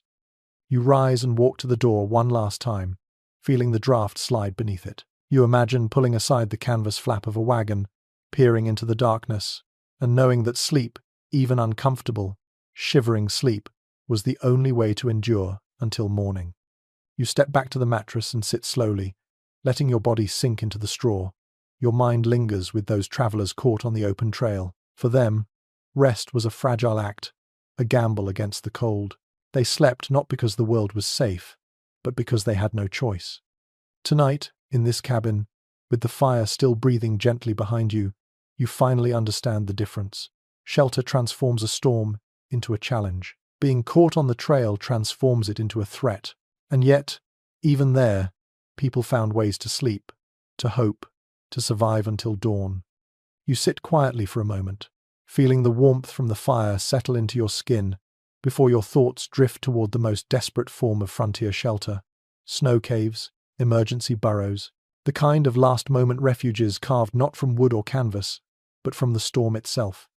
You rise slowly and walk toward the coldest part of the cabin, imagining what it must feel like to have no walls at all, no roof overhead, nothing except the howling world outside, and your own instinct whispering that you must find shelter now, or not at all. You press your palm to the icy logs and picture yourself trapped miles from any homestead, your horse trembling beneath you, your coat stiffening with frost. Visibility so poor you can't even see your gloved hand unless it is inches from your face. Snow driving sideways, wind slashing like a whip, the horizon melting into a wall of suffocating white.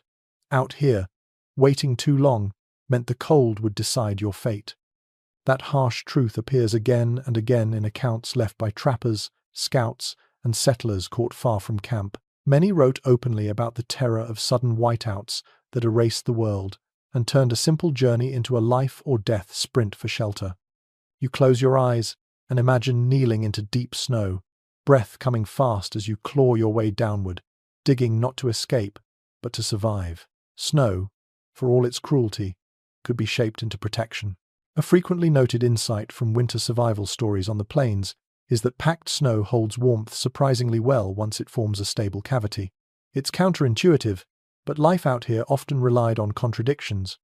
The same snow that threatened to bury you could shield you from the wind if you understood how to work with it. You kneel on the cabin floor, feeling the cold seeping upward, and picture the first frantic motions of shaping a snow cave. You dig sideways, not straight down. You carve a shallow tunnel, then a rounded chamber, always small, always tight. Your breath turns the air inside a little warmer with each exhale. It's a miserable sort of comfort, one that settles unevenly through your bones. But in a blizzard, discomfort is irrelevant. Survival is everything. You rise slowly and move toward the center of the cabin, your footsteps soft on the straw scattered across the floor. Imagine yourself crawling into that small white chamber, the wind outside muffled instantly, the inside glowing faintly blue from the filtered light, the snow pressing close around you like an uninvited embrace. You curl your body into a ball, shielding your face with your arms. Settlers, trappers, and scouts often slept in these positions inside emergency snow shelters, using their own body heat to survive.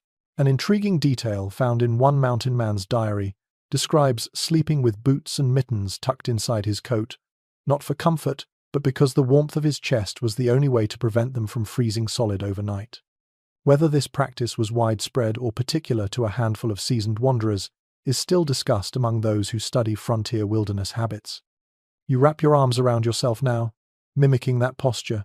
You feel how quickly warmth gathers in the small space created by your limbs. In a snow shelter, this heat would remain trapped near your body rather than fleeing into the endless wind. You breathe out slowly, imagining your own breath creating a faint, warm mist that slowly softens the ceiling above. A real danger in poorly built snow caves was collapse. People had to create domed ceilings so that melting and refreezing distributed weight safely. Modern researchers still debate how much technical knowledge settlers truly had about the structure of snow shelters, and whether they used methods learned from indigenous communities or simply trial and error under pressure. You move toward the door again, listening to the distant roar of the storm. You imagine the opposite scenario now, reaching the edge of a forest just as the blizzard deepens. In dense woods, travelers sometimes scraped hollows at the base of large fir trees, using fallen branches as makeshift insulation. You picture stripping boughs with numb hands, stacking them into a crude nest, then covering yourself with additional branches to trap heat. Your own body becomes part of the shelter. You lower yourself to the floor and press your back against the logs, imagining the stiff trunk of a tree behind you. Each breath feels colder, each heartbeat louder. You stand and walk across the cabin again, trying to feel every step the way a wanderer felt the snow underfoot. You imagine hearing a horse whinny weakly before collapsing. You imagine your own hands trembling so much you drop tools. You imagine the decision to burrow into a drift because it was the only option left. These scenes appear in scattered accounts of frontier blizzards, written by people who survived and by editors transcribing stories heard from those who barely did. The accuracy of each version varies, but the pattern remains clear. Burrowing shelters were often the final act of hope. You pause by the hearth and watch the flames sway in the draught. You imagine being out there, wishing for fire, knowing it was impossible to light one in conditions like that. Snow shelters filled the gap between danger and safety, imperfect but effective. Some travelers carried small candles to burn inside their snow caves, not for light, but because the tiny flame could raise the temperature a few degrees. A curious field note from a Minneapolis collector of frontier stories mentions that a single candle in a snow cave could raise the internal temperature from below freezing to just above it. Whether the exact temperature shift was recorded accurately or simply estimated from memory is uncertain, but the principle aligns with modern survival knowledge. You walk back to the straw mattress and sit heavily, the hide falling into your lap. You imagine lying inside a snow cave now, wrapped in furs, your body curled tight. The cold digs into your bones, but the wind is gone. The world is quiet, almost too quiet. Snow shelters could silence everything except your own heartbeat. Some travelers later wrote that the silence felt unnerving, like being buried alive in a cold tomb. Others found it strangely peaceful, a temporary escape from the violence of the storm. You lean back against the wall and close your eyes, letting that imagined silence fill you. The storm outside the cabin becomes a distant hum. In your mind, you lie in a hollow of snow, breath warm against your sleeve, fur brushing your cheek. Your fingers tingle as if frost is just beginning to nip at them. You adjust your posture, curling tighter. Settlers who survived the night in these shelters often woke stiff, covered in frost, and half convinced they had not slept at all, but they had. Even the shallowest rest was enough to restore a little strength. You inhale slowly and open your eyes. The cabin feels warm after that imagined cold. You run your hand over the hide in your lap. You think of those who dug holes in drifts late at night, their arms shaking, their ears burning with cold, choosing the snow because nothing else remained. Their resourcefulness haunts the frontier's history. You stand again and walk once more around the cabin, letting the fire's warmth slowly return to your limbs. The storm still rages, but you now understand that even nature's harshest weapon could become a tool in the hands of desperate travelers. Snow walls protected them. Snow chambers sheltered them. Snow saved lives more times than stories admit. You pause by the window one last time, watching white swirl against the glass. Somewhere out there in the dark, a traveler might be huddled inside a cold, glowing cave of snow, counting heartbeats and hoping for dawn. Tonight, you feel that hope too. You shift your position on the straw mattress, letting the hide slide a little higher along your shoulders, and a thought begins to settle over you like a shadow. Morning. The frontier morning after a blizzard was not comforting or gentle. It arrived with equal parts relief and dread. You imagine your eyes opening before full daylight, a faint blue glow filtering through the frost-covered window. The first breath you take is cold enough to sting your throat, and the first thing you feel is the stiffness of limbs that spent the night fighting the cold more than resting. You rise slowly and walk toward the window, pressing your palm to the ice-coated glass. The morning light is weak, and everything outside looks frozen in place. Snow drifts huddle against the walls. The wind has softened, leaving a dead stillness that feels almost eerie. On the frontier, waking after a storm meant taking stock of your own body first. One widely recognized note from early settler accounts describes how families inspected their fingers and toes at dawn, checking for numb patches or pale spots that hinted at frostbite. You lift your hand and stare at your fingertips, imagining how terrifying it must have been to discover skin that felt stiff or waxy. You let your palm fall gently to your side as you step back from the window. The cabin is quiet, too quiet. The fire is reduced to a faint glow buried beneath an ash crust. You kneel by the hearth and blow lightly, watching a few sparks rise. In this moment, you think of the countless mornings settlers awoke with dread, unsure whether their fire had survived the night. You add a small stick, then another, coaxing flame back into life. The faint warmth brushes your cheeks, carrying the familiar smell of smoke that frontier families associated with safety. You sit back on your heels, listening to the popping embers. You imagine someone across the room flexing their hands stiffly, trying to bring feeling back. A child whimpering softly because their toes hurt. A parent rubbing small feet with rough hands warmed near the fire. A lesser-known mention from a set of Colorado homestead letters describes families warming stones in the morning, and placing them under blankets to thaw chilled limbs. Whether this technique was widespread or reserved for particularly prepared households is still discussed among historical researchers who analyze daily survival practices. You stand again and stretch your arms overhead. Your joints feel tight, as though the cold has tried to settle inside them. You take a slow breath and look toward the door. On the frontier, the first person to open the door after a blizzard stepped into uncertainty. You stride to the threshold and kneel, touching the edge of the door where cold seeps in. Snow might have drifted high enough to block it entirely. Or worse, something might have happened to the livestock during the night, leaving grim discoveries waiting in the pale light. You rise and place your fingertips against the latch. You imagine the soft scrape of wood against ice as you try to push the door open. It sticks, not because it is locked, but because frozen snow packs the outside. You lean into it gently.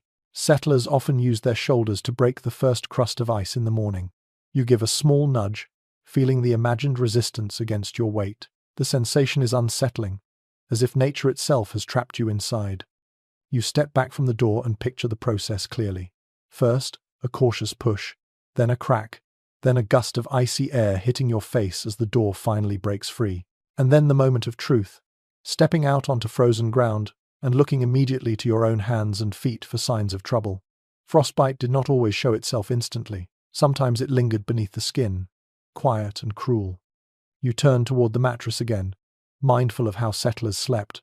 Their toes were often the first victims of the cold, their ears, their noses. Some families wrapped cloth around their faces at night, but the cold still sneaked between layers. A curious detail from one northern homestead diary mentions parents tucking children's hands under their own armpits while sleeping to keep them warm. Whether this was common practice, or simply a clever technique passed down quietly, remains unclear, though survival experts today note that such warmth-sharing methods were remarkably effective. You sit on the mattress and remove the hide from your shoulders, folding it across your lap. You imagine the first minutes after waking in a storm-battered wagon or snow cave. Travelers often woke with limbs so stiff they struggled to stand. You run your hands over your arms, feeling phantom cold. In those moments, people would massage their limbs vigorously, not for comfort, but to ensure blood flow before attempting to walk. You push yourself upright again and cross the room, pausing at the wooden beam overhead. Sometimes frost formed inside cabins overnight, glittering on rafters and shimmering on blankets. You reach up and gently tap the beam. In your mind, tiny ice crystals fall into your hair and melt against your warmth. This morning ritual was a reminder that survival inside the cabin was not guaranteed just because a roof stood overhead. You kneel by the hearth once more and cup your hands near the rekindling flame. Your breath creates faint clouds in the air. You bring your fingers closer, feeling the warmth cling to the tips before fading again as you pull away. Many settlers wrote about the sensation of thawing ache, a deep pain as cold-numbed limbs slowly regained feeling. It was a good sign, painful but promising. The absence of that ache, on the other hand, was terrifying. You stand, walk to the window, and wipe a small circle in the frost with your sleeve. Outside, the snow glitters under newly forming daylight. A quiet, empty landscape. Beautiful, but dangerous. You stare at the scene and feel the weight of what it meant to wake after such a night. Relief mixed with anxiety, strength mixed with soreness, gratitude mixed with fear of what the storm left behind. You pull away from the window and return to the center of the room. Your body feels warm again thanks to the fire, but the cold still lurks near the floor. You imagine stepping carefully around sleeping loved ones, checking their faces and hands, making sure everyone made it safely through the night. In many families, this check happened instinctively, before a single chore or word was exchanged. You move slowly back to the straw mattress and sit, letting your shoulders relax. The storm outside begins to calm further, and for the first time you sense the quiet power of morning on the frontier. People woke not just to a new day, but to the proof that they endured something fierce, something that could have ended differently. You trace a finger along the hide in your lap. Frostbite, numbness, aching joints, and breath that fogged the air with every exhale. Morning after a blizzard on the trail or in a cabin always carried the same task, checking that every part of you still belonged to you. You exhale deeply. In this cabin, with the fire growing stronger, you feel that strange blend of relief and caution wash over you. Dawn has arrived. but it arrives gently only for those who survived the night. You remain seated on the straw mattress for a moment longer, breathing in the warmth that slowly spreads through the cabin, but soon another thought rises in your mind. The settlers who survived these storms rarely did so alone. Knowledge flowed across cultures long before textbooks existed, and many frontier families discovered that the wisdom keeping them alive in winter came not from Europe or the East Coast, but from the indigenous nations whose ancestors had weathered these plains for countless generations. You stand and walk toward the door, resting a hand lightly against it. You imagine how different your chances of survival would be if you had arrived on this land without a single clue about local weather. Many settlers did exactly that. They came from places where winters behaved differently, or where warmth could be summoned with coal and brick. Out here, those expectations shattered quickly. One consistently recorded insight in early accounts of westward settlement is that indigenous groups such as the Lakota, Cheyenne, Arapaho, and many others possessed deep knowledge of the land's rhythms. Those who listened to them learned faster. Those who ignored them often paid a steep price. You step away from the door and move closer to the fire, watching its flame twist gently toward the ceiling. You imagine a settler family learning from their indigenous neighbors how to position a fire for maximum heat with minimal smoke, how to build low sleeping platforms that kept bodies off frozen ground, how to use certain grasses for bedding and specific types of bark for insulation. You kneel near the hearth and run your hand over the stones, as if tracing the memory of techniques borrowed long ago. You stand slowly and walk to the corner where hides are stacked. Touching the thick fur again, you remember how many settlers learned the importance of layering different materials in winter. A number of frontier observations mention that indigenous communities often combined furs with woven mats or layered robes strategically to trap body heat. Settlers who adopted these methods noticed immediate improvements in warmth. Whether settlers fully understood the reasoning behind such techniques or simply copied what they saw remains a point historians continue to examine through diaries and artifact studies. You lift one hide and drape it around your shoulders, then pull a small wool blanket from the bedding pile and layer it underneath. The combined weight feels snug, almost luxurious. You walk slowly across the cabin, letting the layers settle against your skin. This sandwiching method was something many newcomers discovered only after watching indigenous families prepare sleeping spaces in winter lodges or temporary camps. You picture a settler, cold and frustrated, being shown how to use hides not just as top coverings, but as underlayers, preventing heat from sinking into the icy ground. You arrive at the window and scrape away a small patch of frost. Outside, the storm still swirls, but less angrily now. You imagine an indigenous winter shelter near a tree line, shaped low to the ground to reduce wind exposure. The structures varied widely across nations, from earth lodges and tipis to snow-enclosed lean-tos, but each form carried centuries of understanding. A curious detail preserved in archaeological notes indicates that the insulating properties of animal hide, when stretched properly and treated with smoke, made tipis surprisingly warm even in brutal storms. Whether settlers fully replicated these designs or merely adapted elements of them is still a matter scholars sift through, comparing structural remains with written accounts. You turn and walk toward the cabin wall, placing your palm against the logs. Indigenous people often taught settlers the importance of wind direction. Position structures so their narrowest side faced prevailing winter winds. Leave intentional vents near the top for smoke to escape. Prioritize small living spaces in winter so heat could gather.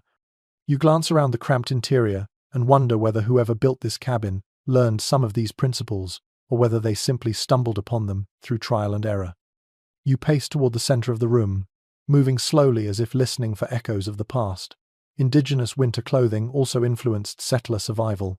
Thick moccasins lined with fur, layered leggings, high-quality hides treated to repel moisture. A lesser-known but fascinating insight preserved in fur trader journals describes settlers eagerly trading for indigenous-made winter gear after realizing that their own wool coats and boots weren't enough against the prairies. Cruelty. Even now you can almost feel the difference. Wool scratches but stays damp, while fur and hide trap warmth more efficiently. You lower yourself onto the mattress and rest your elbows on your knees. You imagine sitting with an indigenous elder near a winter fire, listening to advice about staying calm during storms, about respecting the land's cycles, about reading the sky for subtle warnings. Many settlers wrote about these teachings with gratitude later in life, Others never mentioned them at all, though their sudden improvements in survival methods suggest they applied techniques learned quietly. You recline slightly, pulling the hide up to your chin. You think about how indigenous groups sometimes slept with their faces covered loosely to warm each breath, a technique settlers adopted quickly. You try it now, letting the fur drape softly across your nose and mouth. The air warms noticeably, turning icy breaths into gentle clouds before they leave your lips. You turn your head toward the hearth, imagining the soft chorus of winter stories shared among indigenous families, tales passed through generations, teaching children how to respect the cold rather than fear it, how to listen to the land's warnings, how to recognize the subtle shift in wind that signaled danger. Settlers often described these stories as both practical and poetic. A winter tale could hold a survival tip hidden in metaphor. Whether all settlers understood those metaphors fully remains an area of ongoing curiosity among anthropologists. You sit up again, pulling the hide off your face. The air feels cold but manageable. You walk to the far side of the cabin and press your ear against the wall. The storm hums outside, low and steady now. You imagine an indigenous scout stepping into a whiteout with confidence born from deep familiarity, a person who knew where to dig a shelter, where to find dry wood, how to position their body in the snow to conserve energy. Settlers learned these things slowly, sometimes through shared experience, sometimes through observation, sometimes through generous instruction. You step back from the wall and exhale slowly. The fire crackles again, sending a faint warmth across your back. You understand now that the survival methods settlers used in blizzards were not innovations of their own making. They were a mosaic, pieces borrowed, pieces adapted, pieces inherited from cultures with older, deeper relationships to winter. You walk toward the mattress and sit gently, letting the hide settle across your lap once more. The storm outside continues to soften, like a great beast losing interest.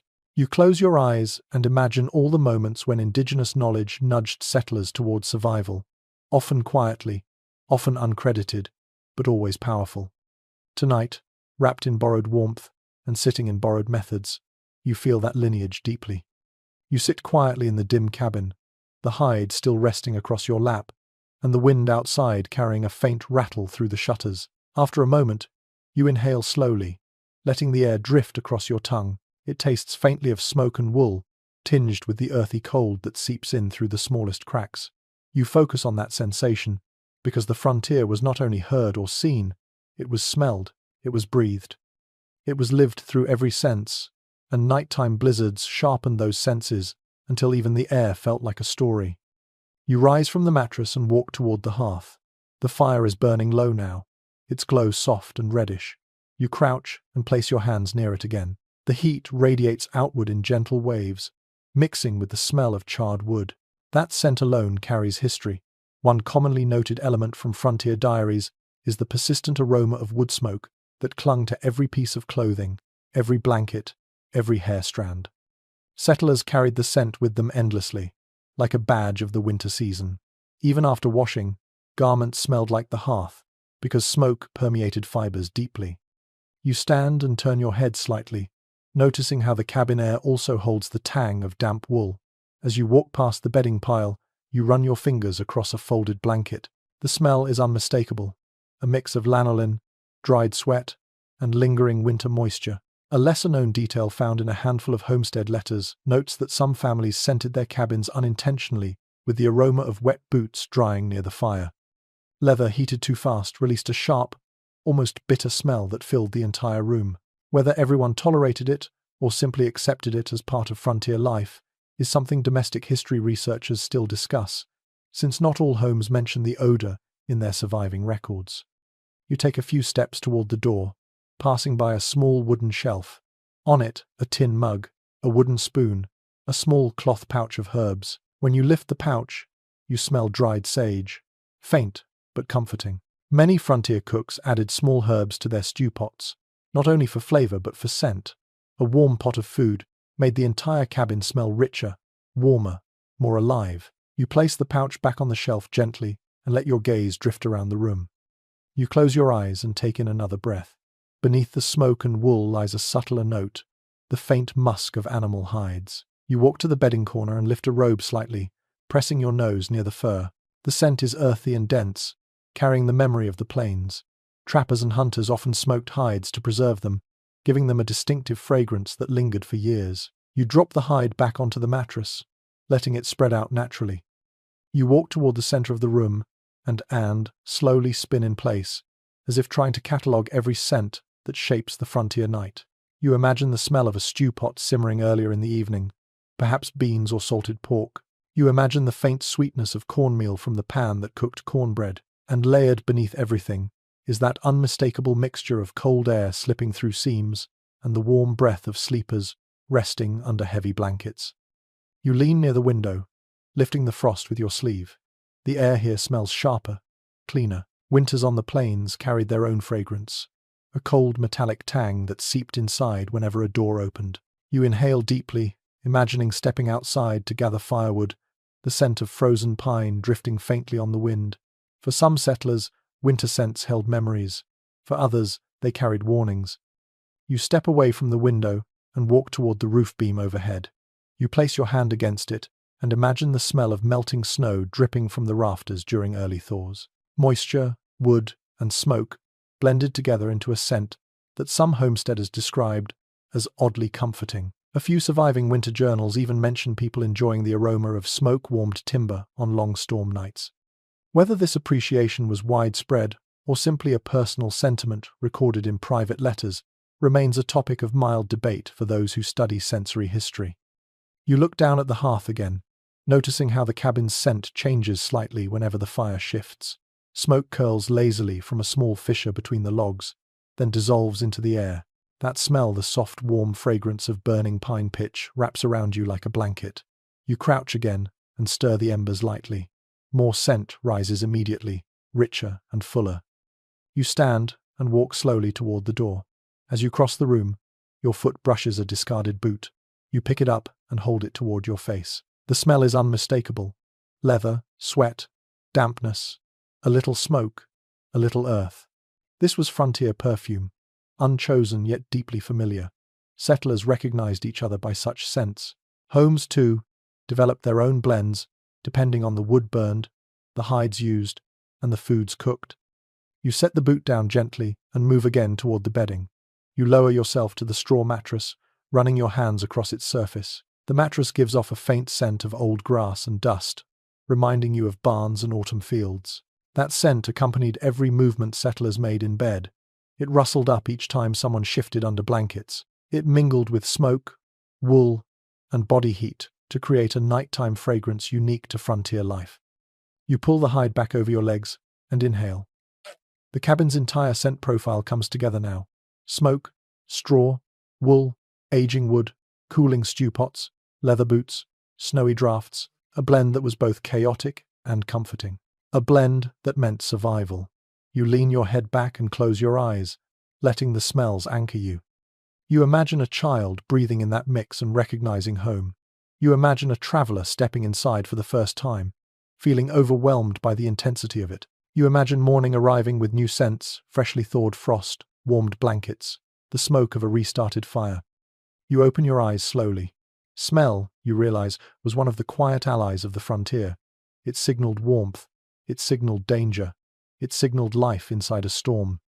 Tonight, this cabin breathes around you like a living thing, filling the air with the fragrance of survival.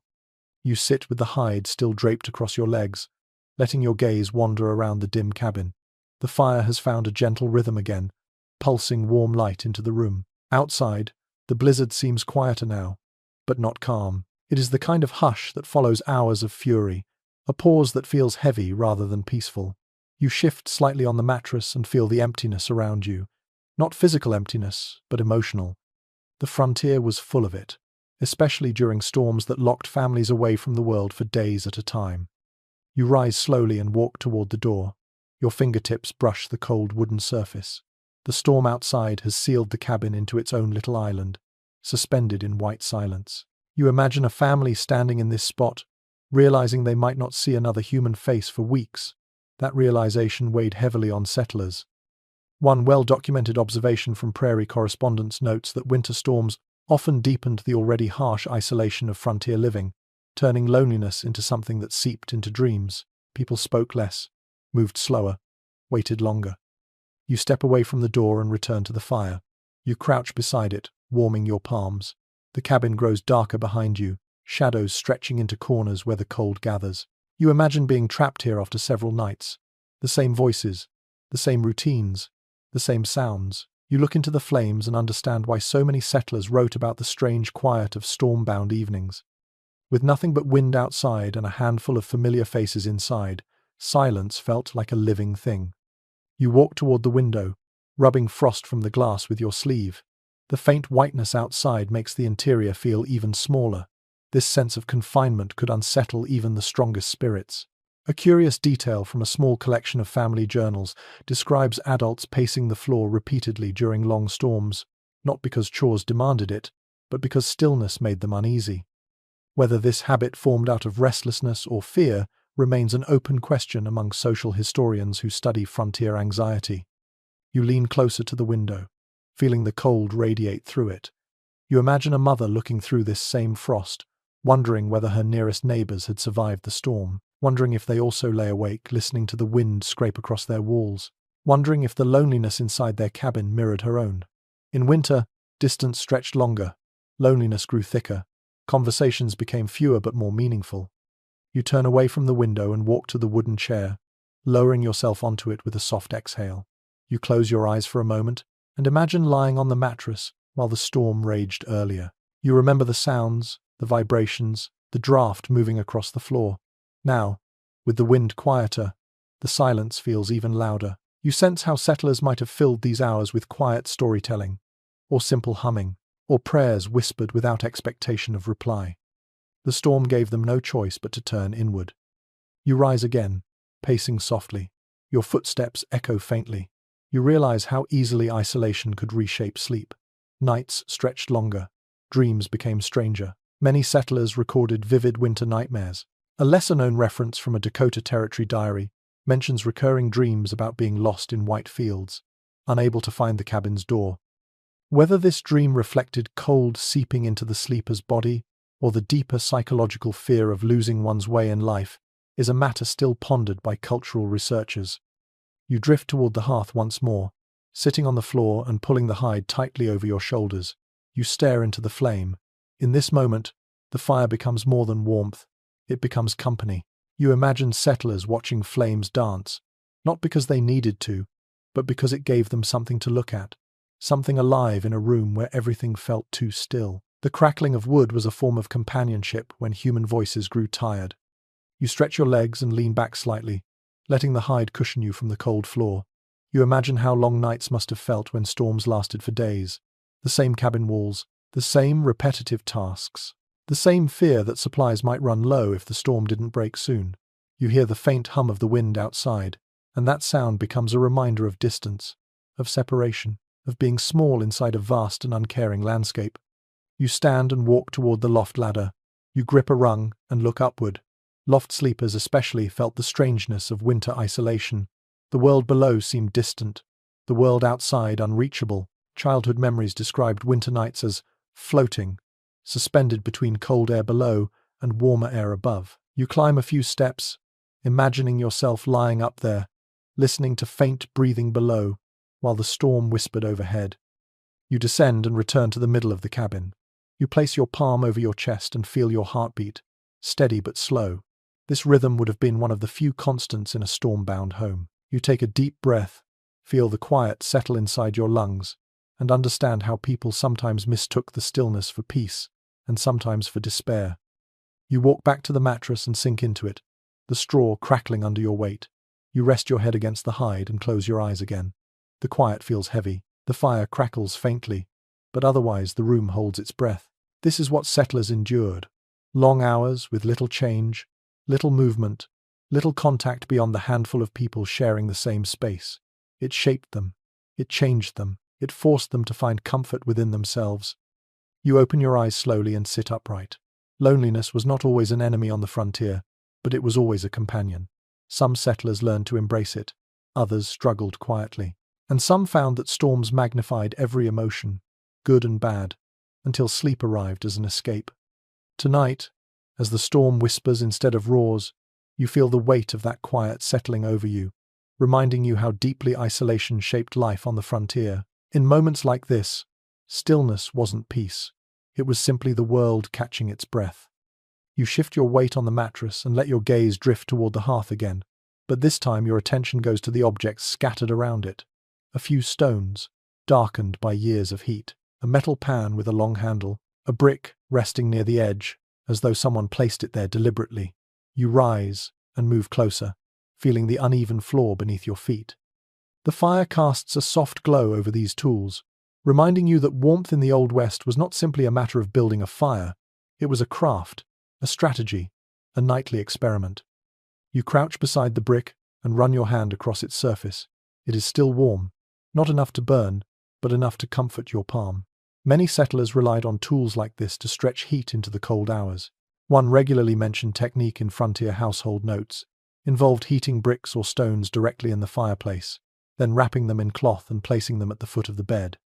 These makeshift bed warmers radiated heat long after the fire dimmed, keeping toes from going numb.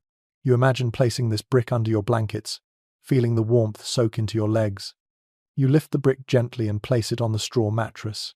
Then you return to the hearth and pick up one of the smooth river stones. Its rounded edges hold warmth efficiently, a trait that indigenous groups had long understood. You close your eyes and imagine a settler father arranging stones around the fire, checking each one by touch before preparing them for the night. A lesser-known item in a small collection of frontier folklore claims that some families believed placing 3 stones at the foot of the bed brought better dreams. Whether this belief carried meaning or simply grew from habit remains something cultural historians explore as they interpret winter traditions. You set the stone down and pick up the shallow metal pan beside it. This pan, dark with soot, would have carried embers to different parts of the cabin, not for starting fires, but for warming specific spots where cold gathered. You picture someone using it to chase drafts by holding the pan under a blanket hung on a wall. The heat travels through the fibers, reducing the bite of incoming air. You hold the pan in your hands, feeling the faint warmth left over.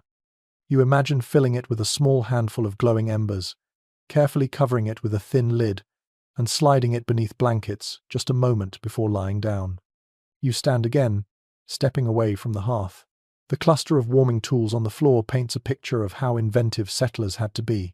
Warmth was precious, and once earned, it had to be stored, stretched, and shared. You walk toward the window and notice the cold seeping in around its edges. You picture someone holding a heated stone close to the window frame, not touching it but waving it nearby to detect where the draft flows strongest. Heat makes cold more noticeable. Settlers used this trick to find weak spots that needed patching. You move back toward the mattress and sit, picking up the warm brick again. You place it under the hide near your shins. The slow heat spreads upward, loosening the tension in your legs. You adjust your position, imagining how settlers arranged multiple heated objects around their bodies. One at the feet, one near the torso, sometimes even one near the hands. The warmth felt uneven but essential. For children, these tools were especially comforting. A small heated stone wrapped in cloth could transform a frigid bed into a safe place to sleep. You lean forward, resting your elbows on your knees, and think of another method used on the frontier. Some families saved the ashes from the fireplace, burying them in a covered container under the bed. Ash, especially if still faintly warm, acted as insulation, preventing cold air from pooling beneath sleeping spaces. A curious detail from winter cabin records notes that ash stored under beds also kept mice away because the scent confused them.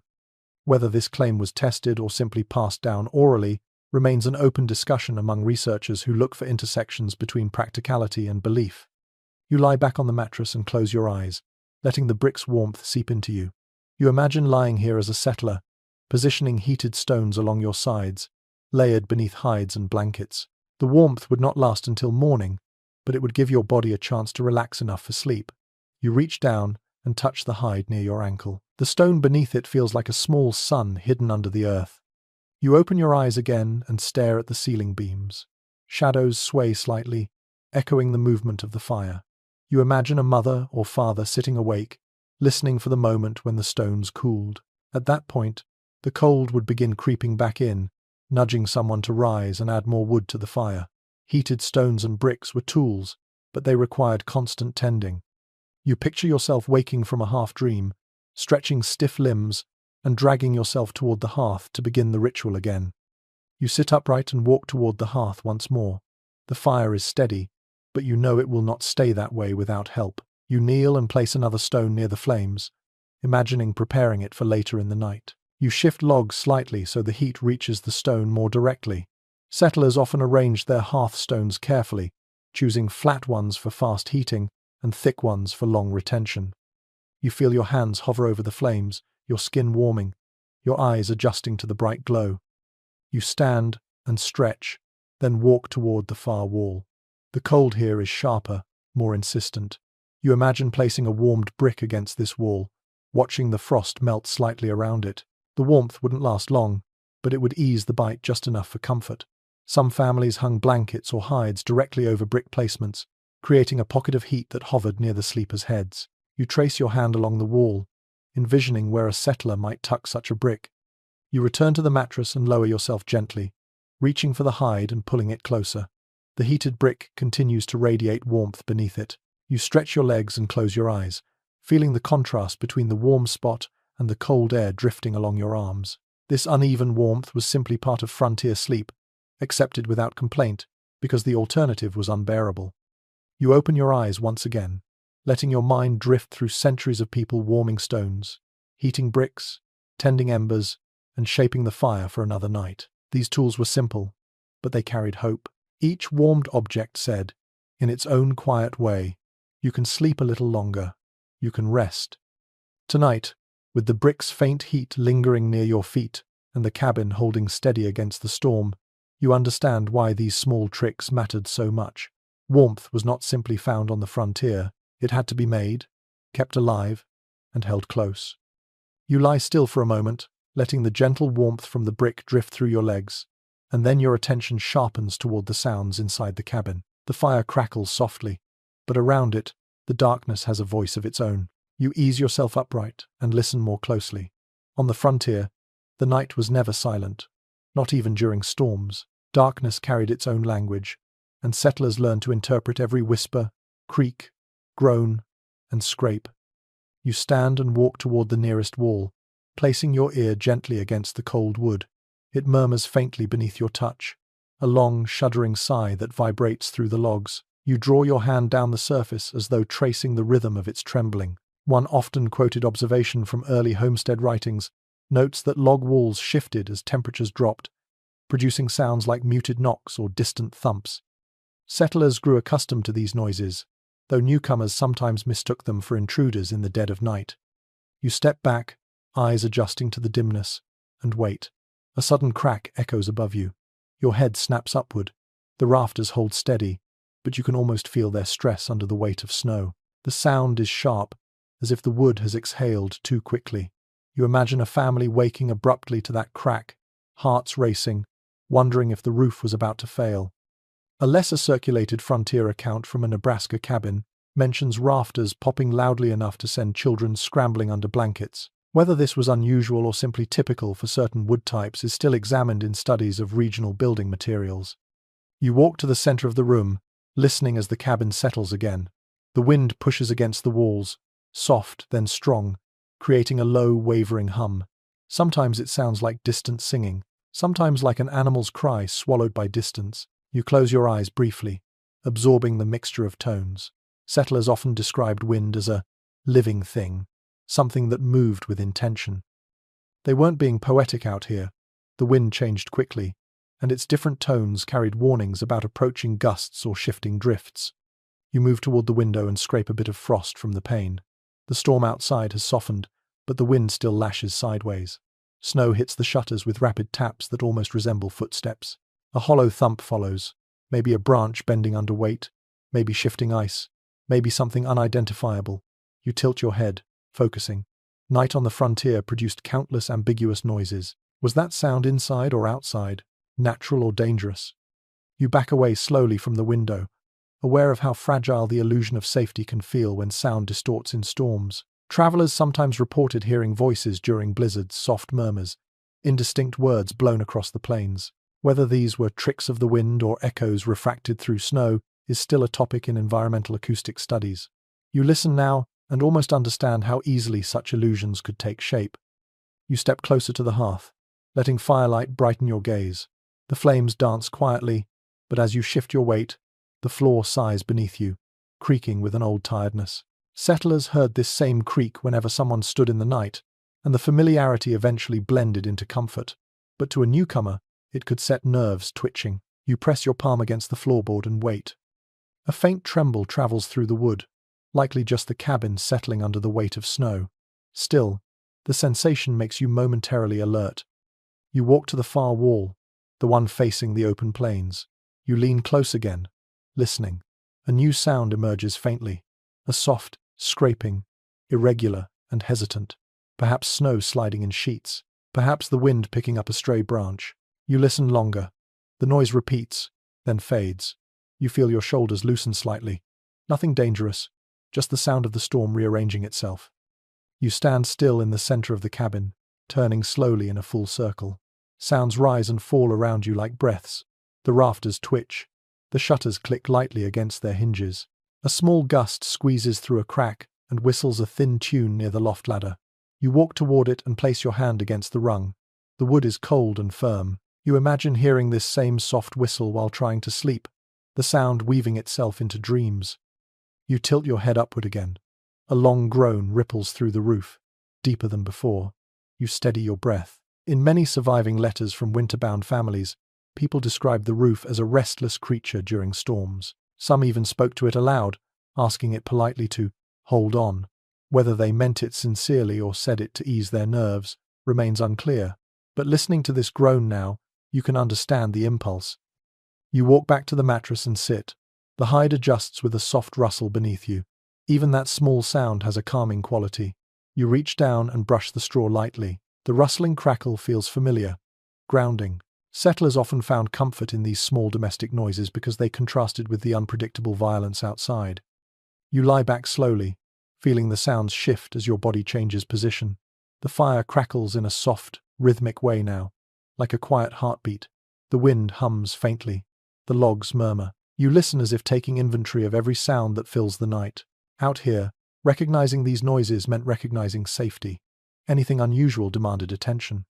You close your eyes again. The cabin sings its winter symphony. Creak, sigh, tap, hum, crackle. You imagine drifting to sleep while these noises float through the room. Some settlers described these nighttime sounds as companions, something that reminded them the cabin was still alive, still holding against the storm. Others found them unsettling, too unpredictable to sleep through easily. You open your eyes once more, letting the firelight flicker across your vision. You understand now why settlers listened so closely. Night sounds were not just background noise. They were signals, warnings, reassurances, reminders of nature's presence pressing against thin wooden walls. Tonight you hear the same soundtrack they did, and though the storm still moves outside, the cabin speaks softly enough to let your shoulders relax and your breath slow. You remain seated on the edge of the mattress, listening to the cabin's shifting sounds, when a quieter sensation creeps through you. Not cold, not fear, something more subtle and far more human. The slow tightening in your chest that comes from being trapped too long with your own thoughts. You pull the hide closer around your shoulders and inhale deeply. Frontier storms didn't just challenge bodies, they challenged minds. The psychological strain could be just as heavy as the snow piling on the roof. You stand and walk toward the center of the cabin.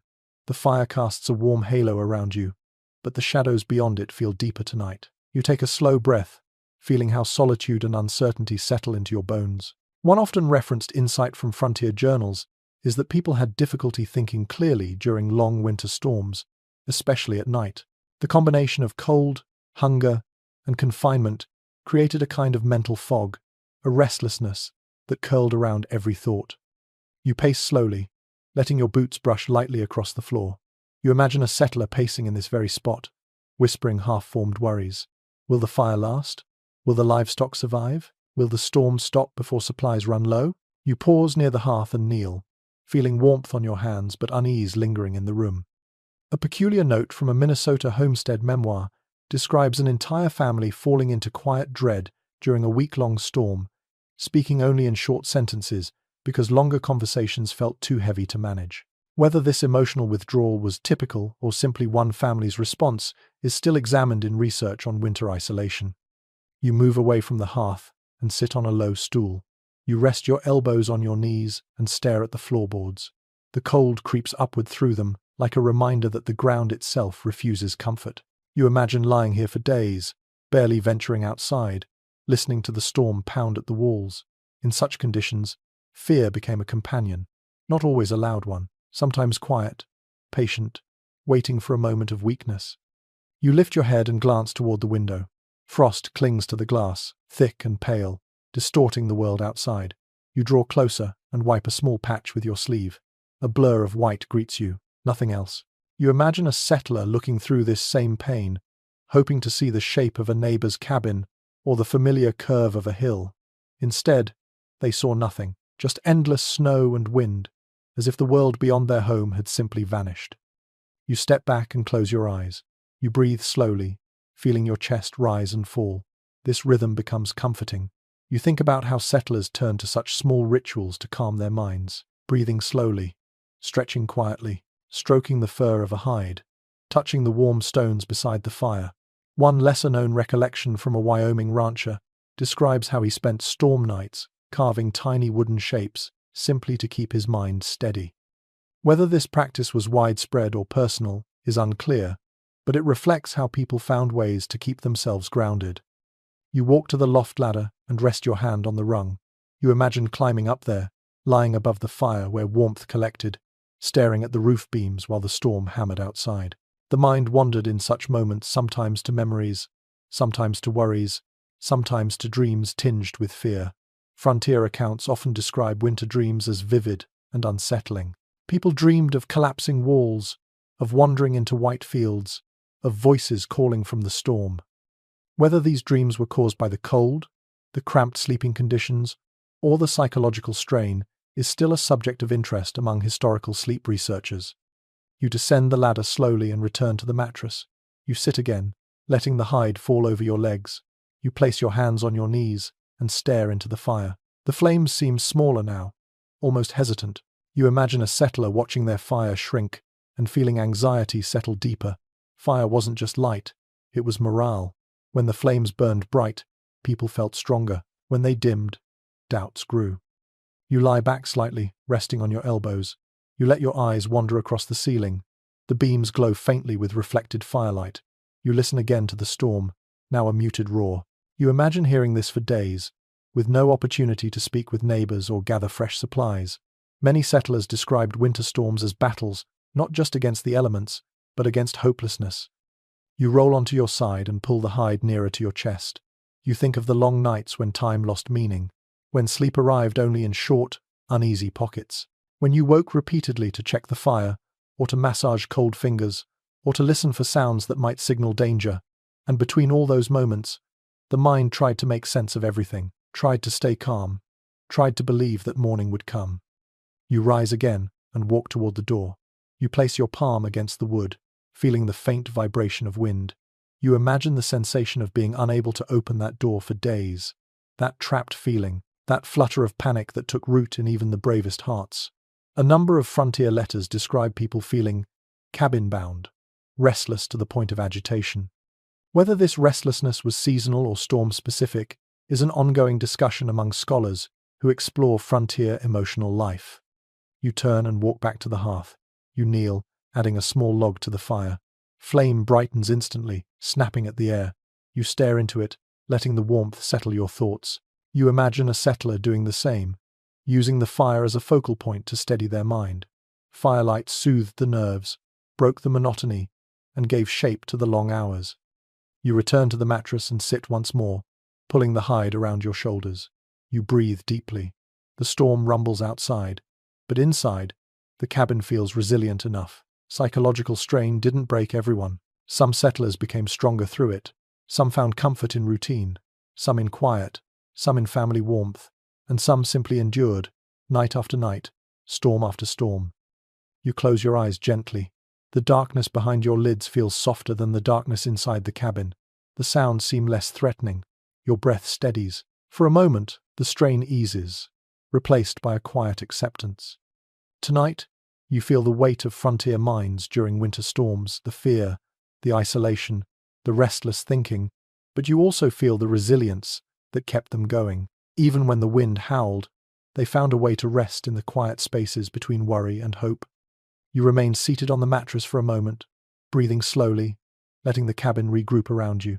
The fire whispers, the storm grumbles, and then, faintly, another shape of memory drifts into your thoughts. A softer one, warmer than any brick or hide could ever be. You turn your head toward the corner of the room and imagine the quiet scratch of paws on wooden planks. Animals, not livestock this time, but companions. The creatures settlers invited indoors, not out of sentiment alone, but because warmth was warmth, no matter the source that carried it. You rise and walk across the cabin, feeling the cold follow at your heels like a ghost. You kneel beside the hearth, extending your palms toward the flames. In your imagination, a dog curls beside you, its fur warming your leg, its breath puffing gently into the air. One frequently mentioned observation in frontier journals is that families brought their dogs inside during severe storms, not simply to protect the animals, but because their body heat helped everyone sleep more comfortably. A curled-up hound could raise the temperature of a small sleeping space noticeably. You look around the room and picture it alive with small movements. The soft bleat of a goat brought inside for the night, the flutter of a chicken perched on a blanket. It wasn't elegant, but it was necessary. You walk toward the mattress and lower yourself onto the edge, imagining placing your feet beside a warm dog snoring peacefully. A curious mention from a Wisconsin cabin diary describes a family who let their oldest goat sleep indoors on the coldest nights because it made a fine foot warmer. Whether this was common practice or a quirky habit of one homestead is something rural life researchers still debate, fondly. You lie back onto the straw mattress again, letting the hide settle over you. You close your eyes and imagine the weight of a cat stepping onto your chest, gently kneading into the hide. Cats were valued not only for their warmth but for their ability to keep mice away from stored grain. A sleeping cat was a quiet blessing in winter.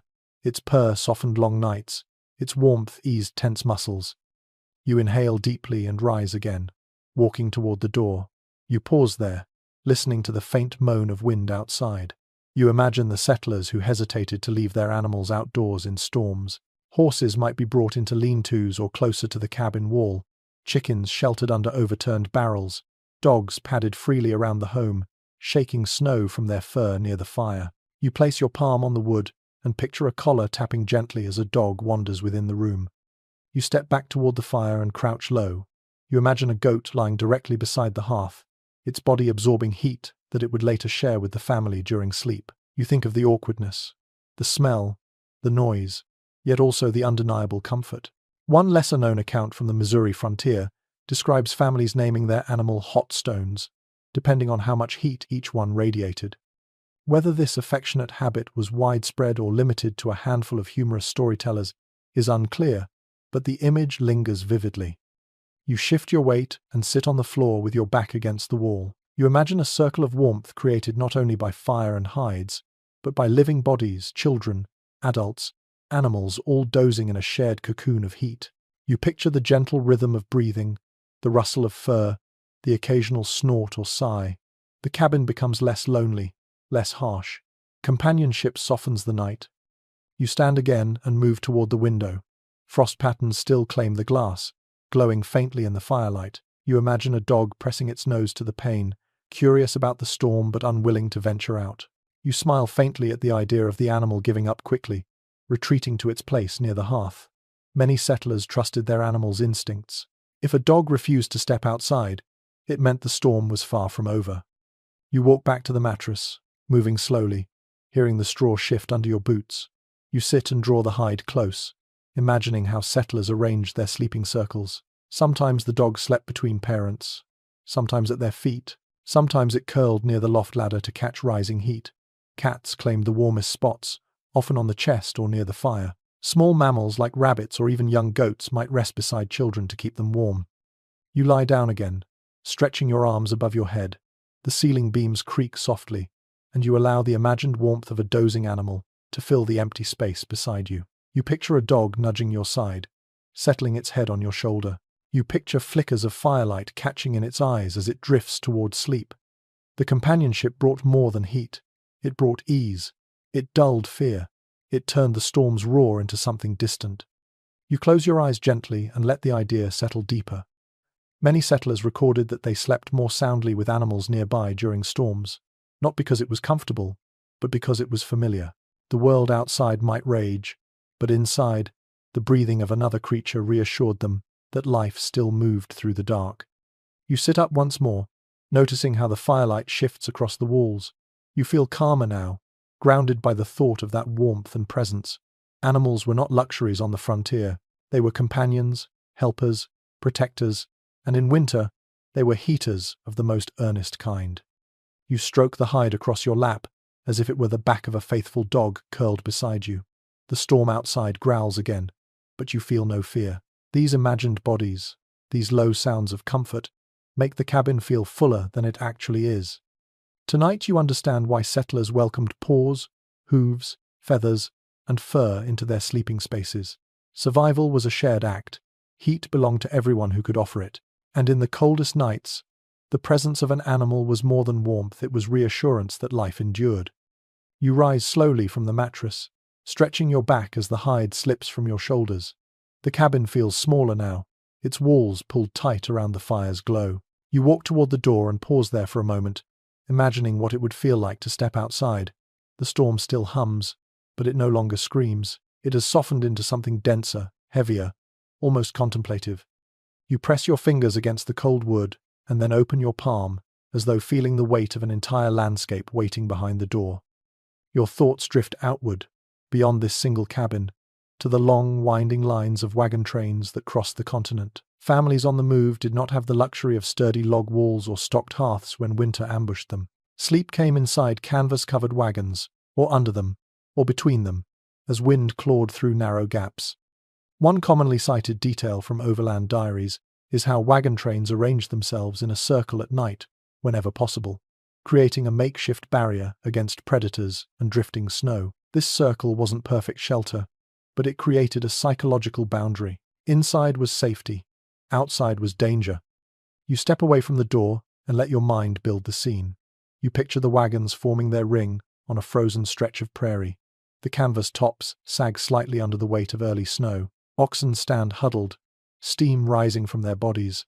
The ground is uneven, pocked with footprints already disappearing beneath the storm. Maybe a few lanterns sway between the wagons, their faint glow pushing back just a sliver of the vast dark. You walk toward the fire and crouch down, warming your hands as though you were one of the travelers trying to coax a flame from damp kindling. The fire crackles steadily in this cabin, but outside in the open, starting a fire during a blizzard was nearly impossible. Many wagon groups slept without one. They relied instead on body heat, hides, and whatever canvas they could repurpose. A lesser-known recollection from a trail journal mentions that some families pulled their wagon wheels closer together to create a pocket of windbreak where they could huddle. Whether this practice was used widely or spread through just a few traveling groups is still discussed among historians analyzing migration patterns. You stand and take a few slow steps into the middle of the room. You imagine lying down under a wagon with snow drifting around the wheels. You pull your arms tight against your chest, feeling the sting of imagined wind on your cheeks. The cold presses in from all angles. The space beneath the wagon is cramped, forcing you to curl into a ball or lie shoulder to shoulder with family members. You picture a parent wrapping their coat around two children, anchoring the edges with stones or rope to keep the wind from sneaking through. You wander toward the window and lift the frost from a small corner, watching the storm swirl. On the trail, snow would sweep under wagon flaps, dusting bedding with icy crystals. Horses and oxen would stomp nervously, their hooves cracking frozen earth. The smell of cold mud, wet canvas, and animal breath filled the air. You inhale deeply now, imagining that mix. Such nights pressed the world into a small circle of movement and sound. You sit down on a wooden stool and rest your elbows on your knees. The firelight behind you flickers softly, and for a moment the cabin fades, giving way to the canvas canopy of a wagon. Above you, the fabric snaps violently in the wind. The thin wooden ribs beneath it creak. A child whimpers. Someone whispers reassurance. You pull your coat tighter around your shoulders, mimicking that quiet effort to keep warm. You stand again and walk toward the far wall. You place your hand against the logs, grounding yourself before letting your thoughts drift back into the blizzard. You imagine the wagon circle partially buried already, snow creeping between spokes and piling against the canvas walls. A thin path between wagons becomes the shared walkway, trodden by boots crunching through drifts as travelers check animals, secure flaps, and redistribute blankets. You kneel on the floor and close your eyes, picturing how sleep felt in such a place. A cold so sharp it made dreams fragile, a darkness so dense it swallowed torchlight, a silence broken only by the restless shifting of animals. Sometimes, a strange echo carried across the plains, the wind bending sound so it seemed like distant voices were calling. Some travelers described this eerie effect in journals, though whether it was real acoustics or the brain's response to fatigue is still examined by researchers who study the sensory experience of migration. You lie down on the straw mattress again, curling yourself the way a traveler might curl under a wagon. Your knees touch your chest, your chin rests on your coat. You feel the ghost of cold pressing at your back, the imagined thumping of canvas above, the tightness of a sleeping space shared with others. Every movement must be deliberate, quiet, and cooperative. You imagine shifting just enough to relieve pressure on your hips, trying not to wake anyone around you. You sit up again and draw the hide into your lap. Sleep in a wagon train winter camp was more fragile than anything you felt in this cabin. Settlers became light sleepers, attuned to every sound, a horse's distress cry, the snap of a loose rope, the subtle grind of wheels adjusting in the snow. You press your ear toward the nearest wall and listen, as though expecting to hear muffled travelers moving outside. You rise and walk toward the hearth once more. You crouch, letting the fire warm your hands and face. You imagine someone on the trail doing the same, but only after dawn, only after the storm weakens enough for a fire to hold. Through the night, they endured without it. You exhale slowly, letting the warmth settle across your skin. You turn away from the fire and glance around the cabin. The walls feel sturdier now, the ceiling higher, the floor warmer. After imagining the cramped and icy conditions of a wagon camp, this little cabin feels almost generous. Tonight, you understand more deeply the endurance required of those who traveled through winter storms. Their nights were spent in canvas shelters rattling with wind, bodies pressed together, sleep coming only in short breaths. They did not rest easily, but they rested enough. And now, back inside this quiet cabin, you feel the contrast settle gently into your bones. You stay near the hearth for a long moment, letting the warmth seep into your palms. Then a thought drifts in, gentle but insistent. The frontier was harsh. Yes, winter storms were merciless. But even in weather like this, a different kind of rule shaped the night. A rule unwritten, unspoken, but understood by everyone who lived far from towns. If someone came to your door during a blizzard, you opened it. No questions, no hesitation. Survival was a shared currency, and hospitality became a form of frontier law. You rise slowly from the hearth and walk toward the door. Your fingers graze the cold wood, and you imagine a knock sounding behind it, quiet, desperate, half buried beneath the howl of the wind. A weary traveler, a neighbor caught in the storm, a stranger whose face you might never see again once the sky cleared. One commonly noted element in winter frontier etiquette is that almost no one refused shelter to travelers during a blizzard. It wasn't a matter of kindness alone. It was expected. Lives depended on mutual aid.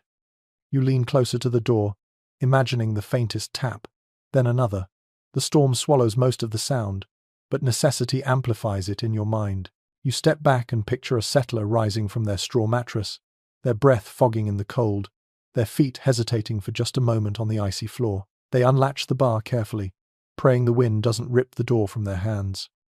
And there, in the swirling white, stands someone shivering violently, their coat coated with frost, their eyes wide with exhaustion. You turn toward the fire again and step toward it, the imagined traveler entering behind you. You crouch by the hearth and extend your palms to the flames as though showing a guest where to warm themselves. You picture them removing their gloves with trembling fingers, steam rising from their skin as warmth slowly returns. A lesser-known mention from a Dakota Territory letter describes families offering the warmest spot near the hearth to any traveler who arrived during a winter storm, regardless of their own needs. Whether all families did this or only those with certain customs is still a topic of discussion among researchers who examine hospitality traditions across different immigrant groups. You stand again and walk toward the bedding corner. You imagine pulling one blanket aside, making space for the guest to lie down. Even if you barely had blankets for yourself, you shared them. That was the expectation. You kneel and smooth the straw mattress, as if preparing a place for someone who has just escaped the jaws of the storm. In cabins like this, bodies slept close not only for warmth, but because floor space was scarce. Guests fit wherever they could. Shoulder to shoulder with strangers. You rise and walk toward the small wooden shelf where a tin mug rests. You pick it up and bring it near the hearth, as though filling it with hot broth or water. Guests were offered warmth in whatever form was available. A steaming drink, a warm stone, a corner near the fire. You imagine handing the mug to the weary traveller, their fingers shaking so badly that a little spills onto the floor. You turn to the center of the room and imagine how the atmosphere shifted once a stranger entered. The storm still battered the walls, but an extra body changed everything. Conversations began softly. Questions were rarely asked immediately. First came warmth, then rest. Only after that did people learn who their guest was, where they were headed, and what misfortune had pushed them into the storm. You walk toward the window and trace your finger through frost. A faint glow of fire reflects in the glass, and you imagine the traveller glancing at the window too, marveling that they found shelter at all. Some frontier diaries recount the relief of seeing lantern light through a storm, a sign that safety was close. In a few cases, people describe this moment as life-changing. Whether this sentiment was literal or poetic remains uncertain, but its emotional truth is undeniable. You return to the mattress and sink onto it. You close your eyes and picture what it felt like to sleep beside strangers, their breath, their shifting, their quiet murmurs in the dark. Trust was not optional, it was immediate. Many homesteaders wrote that hospitality strengthened community bonds, even between families who barely knew each other. A kind of unspoken alliance formed in winter. You open your eyes and let your head tilt slightly. You imagine the way stories flowed once the initial fear faded. Travelers shared tales of distant towns, new trails, dangers ahead, or rumors of good fortune. These late-night conversations often carried the rhythm of survival. Low voices, tired eyes, warm cups shared between hands. They gave settlers something rare during winter: connection. You stand and take a slow lap around the room, as though preparing for the next potential knock. You check the door again. You check the fire. You check the hides against the wall. These motions reflect the same readiness settlers kept whenever storms rolled in. It wasn't paranoia. It was preparedness. You sit once more, letting your shoulders relax. You imagine a second knock coming hours later. Perhaps another traveller. Perhaps a neighbour checking in. Hospitality had layers. It wasn't always dramatic. Sometimes it was as simple as sharing a stew pot or adding another hide to the floor. You close your eyes for a heartbeat and breathe in the scent of smoke and wool. You realize that hospitality was one of the strongest threads holding frontier communities together. Without it, storms would have claimed far more lives.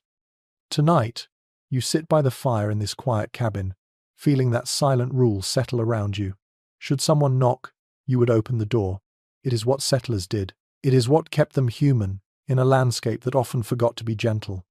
You rise from the mattress slowly, letting the hide fall away, and the first thing that greets you is the thin, pale light filtering through a frost-dimmed window. Morning does not so much arrive as seep into the cabin. You stretch your arms, feeling joints stiff from the cold, then run a hand across your face. The air is chilled enough that your breath still lingers briefly in front of you. A long storm night leaves its mark on every part of the body. You walk toward the hearth. The fire has slumped into a shallow bed of embers, barely glowing beneath the ash. You crouch and blow gently, coaxing the faintest orange pulse back to life. You add a small stick. It snaps quietly as it meets the embers. A few sparks jump upward, bringing a wave of soft warmth to your fingertips. One practical insight, often found in frontier housekeeping notes, mentions how families checked the fire immediately after waking, because even a thin line of red coals meant the difference between rekindling warmth quickly or spending precious time and fuel starting over from scratch. You push another stick into place and feel gratitude rise with the new flame.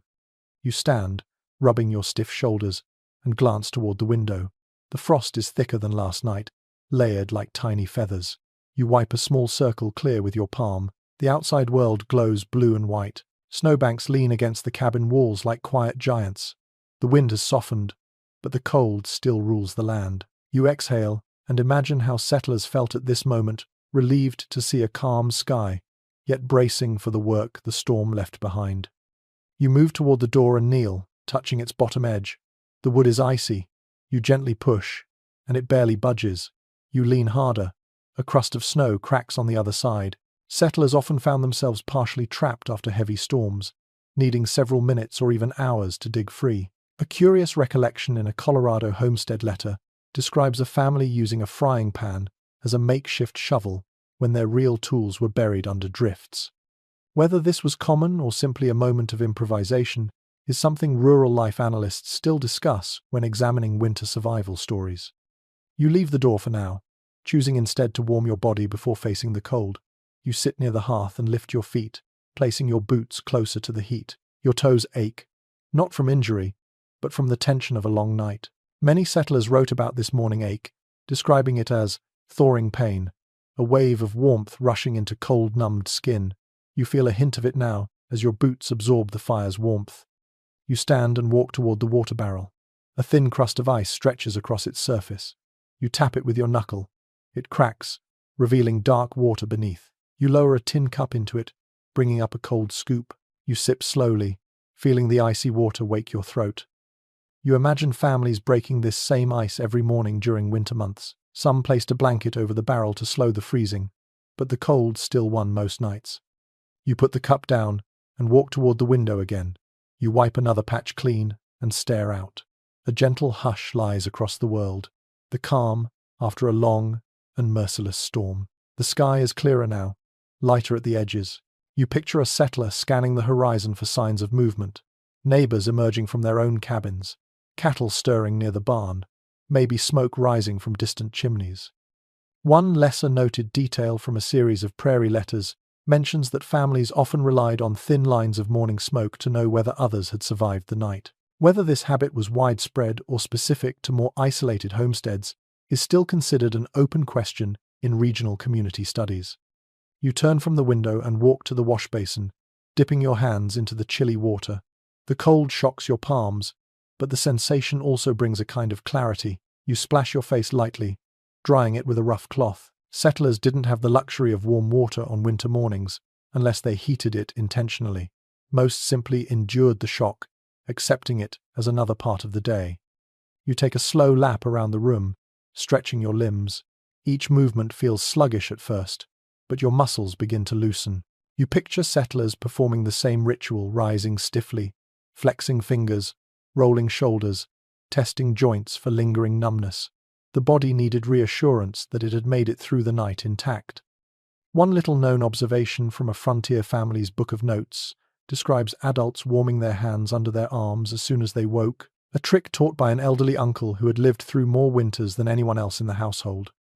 You walk toward the mattress and smooth the straw gently. You imagine children stirring beneath blankets, rubbing their eyes, asking if the storm is finally gone. Parents checking their faces and fingers discreetly, making sure they haven't suffered cold spots overnight. You run your hand along the hide, feeling its deep warmth where your body rested. Settlers often aired hides and blankets by the fire each morning to keep moisture from accumulating, so you lift the hide and drape it carefully over a beam, imagining how warmth will dry it slowly. You walk again to the door, placing your palm flat against it. This time, you push harder. The crust gives way slightly, just enough to let cold air slip in. You shiver as the draft kisses your face. You imagine a settler pushing the door open gradually, then grabbing a shovel and clearing a path. Snow often stacked so high that families stepped straight into white walls upon opening their doors. The first steps outside were cautious, almost reverent. The land had changed shape overnight. You step back and return to the fire, feeding it another log. The flame brightens, illuminating the wooden walls in warm hues. You inhale the familiar scent of smoke, feeling comfort settle into your chest. Morning rituals like this kept settlers grounded, rekindling the fire, checking the walls, warming the blankets, breaking ice, stretching cold limbs. You sit again on the mattress and wrap your arms loosely around your legs. The storm has passed. Daylight expands across the frost. The cabin begins to feel less like a trap and more like a shelter again. You imagine stepping outside soon to inspect the world. The footprint deep drifts, the bent trees, the sound of melting icicles dripping from the roof. Settlers often describe this moment as the return of breath to the land. You rise once more and stand in the center of the room, letting the fire warm your back and the cold window cool your face. Morning has arrived, with all its duties and all its relief. And in this gentle contrast, the warmth behind you, the cold before you, you feel the quiet triumph that settlers must have known after every storm. They survived the night. And now the day belongs to them again. You stand for a moment in the center of the cabin, letting the warmth of the rekindled fire settle against your back. The storm outside has loosened its grip, and the silence that replaces it feels almost ceremonial. Your breath drifts softly in front of you as you turn toward the loft ladder. A strange calm fills the room, the kind of quiet that invites reflection. Out here, in the Old West, when storms swallowed the world and night pressed on too long, many settlers turned not just to blankets, fires, or clever tricks, but to something deeper, something invisible, something that lived in their hearts and minds when everything else felt fragile. You move toward the hearth and lower yourself beside the flames. The fire crackles softly, sending a warm glow across your hands. You close your eyes for a moment. Settlers might have done the same, bowed their heads, whispered small prayers of gratitude or fear or hope. One thoughtful detail often mentioned in family memoirs is that winter nights strengthened spiritual habits. When storms howled and cold crept into bones, people leaned heavily on beliefs that promised comfort. Whether rooted in religion, heritage, superstition, or personal ritual, these practices soothed the mind when nothing else could. You rise and walk slowly toward the window. Frost coats the glass in delicate layers, sparkling faintly. You place your palm against it, feeling the sharp cold seep through. You imagine a settler doing the same, whispering quietly to themselves, asking for protection or courage. Not out loud, not theatrically, just a small murmur into the night, a mixture of faith and fear. You wipe a narrow clearing in the frost and peer out. The world beyond feels distant, unreachable. You imagine how that distance encouraged inner conversations, reflections that settlers rarely spoke aloud.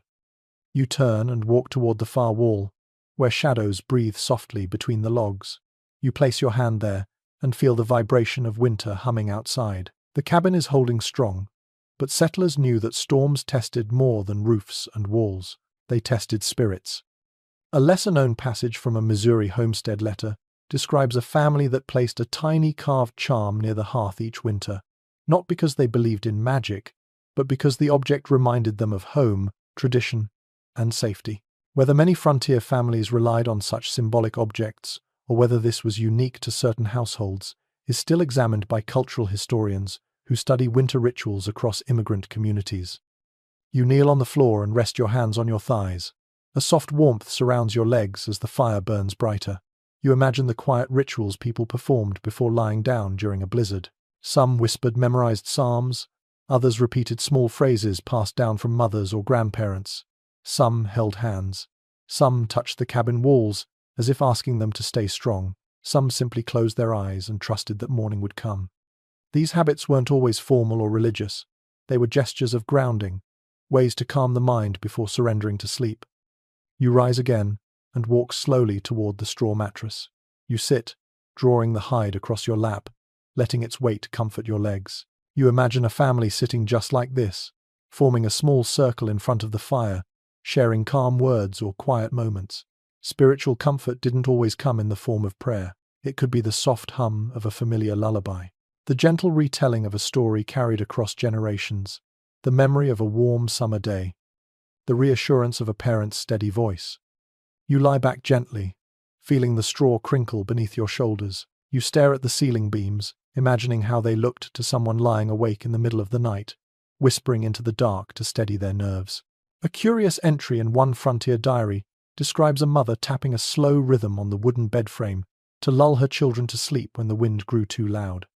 Whether this was a common method or simply one mother's creative solution remains uncertain, but it reflects the many small acts people performed to bring peace into such a harsh environment. You close your eyes briefly and imagine yourself drifting between wakefulness and sleep, hearing the storm outside but feeling anchored by a quiet mantra inside your head. Perhaps something simple like, "This too will pass," or "The fire will hold." Repetition was a powerful comfort, especially in a world where certainty was rare. You sit up again and walk toward the small wooden shelf where a Bible rests beside a tin mug and bundle of herbs. Not every settler was devout, but many carried a holy book across the plains. You run your hand over its cover, imagining the pages worn thin from use during lonely winter nights.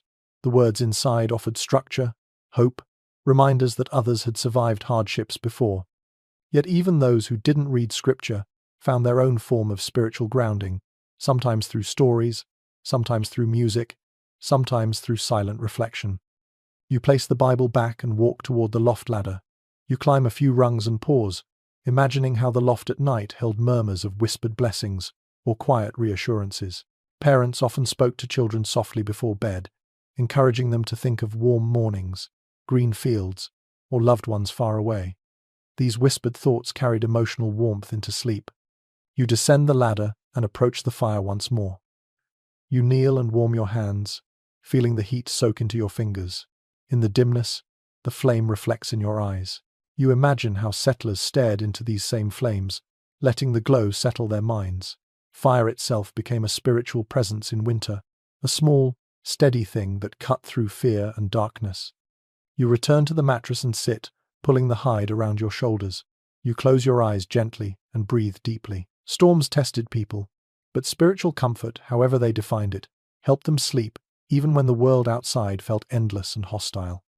Tonight, inside this quiet cabin, you feel that same softness settling through you, a warmth not from fire alone, but from inner steadiness, a reminder that rest comes more easily when the heart has something to hold on to.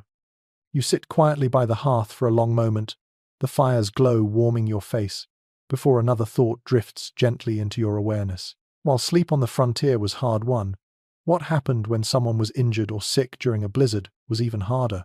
You turn your head slowly, imagining the cramped cabin filled not with silence, but with worry. A cough echoing through the straw-filled room, a feverish moan, a hand clutching a blanket too thin to hold real warmth. Winter injuries carried their own kind of terror. You rise from the mattress and walk to the window, scraping frost away with your sleeve. Outside, the storm still swirls lazily over the land. Snow drifts like slow ghosts across the ground. You rest your forehead against the glass, and the cold immediately bites your skin. One recorded observation from Frontier Doctor Notes explains how icy winds caused frostbite shockingly fast, often before people realized the danger. And frostbite wasn't the only risk. Sprains from slipping on snow, burns from tending a fire too closely, sudden illness from cold, damp air. Winter nights made injuries feel heavier, darker, more immediate. You turn away from the window and cross the cabin to where the bedding lies. You kneel, placing your palm against the straw mattress. You imagine a child lying here, cheeks flushed with fever, body trembling despite layers of blankets and hides. A parent sits beside them, dipping a cloth into a pot of lukewarm water, warmed earlier by the fire. You lift an imaginary cloth to your forehead, feeling the coolness sink in. Home remedies were all most settlers had during winter storms. A bundle of herbs, a pot of broth, cold water for fevers, warm stones wrapped in cloth for chills. You lower the cloth and exhale slowly. You rise and walk toward the fire, bending to warm your hands.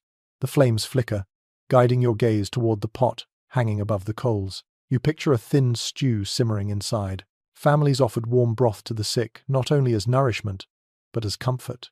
A lesser-known detail from a set of Nebraska homestead letters mentions that settlers often leaned heavily on mint or willow bark when someone fell ill, boiling them in water to make bitter tonics. Whether these ingredients helped medically or simply soothed the spirit is still discussed among scholars who study frontier herbal practice. You stand and glide toward the door, placing your hand on its cold surface. The latch feels stiff. You imagine someone injured outside, perhaps an animal handler who slipped, perhaps a neighbor who collapsed while trying to reach the cabin through the storm. You push gently, feeling the imagined resistance of packed snow. When a knock came during such nights, settlers opened their doors immediately, but sometimes people were too hurt to knock at all. A quiet detail found in a Montana rancher's memoir describes a neighbor dragged into a cabin unconscious by a friend who found him face down in the snow. Whether stories like this were common or exceptional remains uncertain, but their tone suggests that winter demanded constant vigilance. You step back from the door, wrapping the hide around your shoulders again. You imagine someone lying on the floor where you now stand, shaking violently from cold, skin pale and waxy. The family would move fast.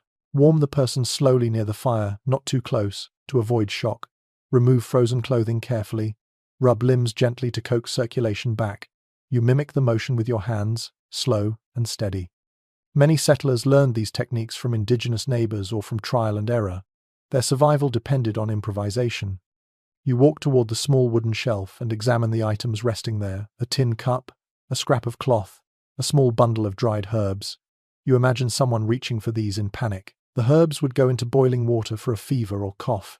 The cloth would become a compress. The cup would carry warm liquid to parched lips. This makeshift care couldn't replace skilled medicine, but it kept hope alive, and hope mattered just as much as warmth. You sit on the floor near the hearth again, stretching your legs.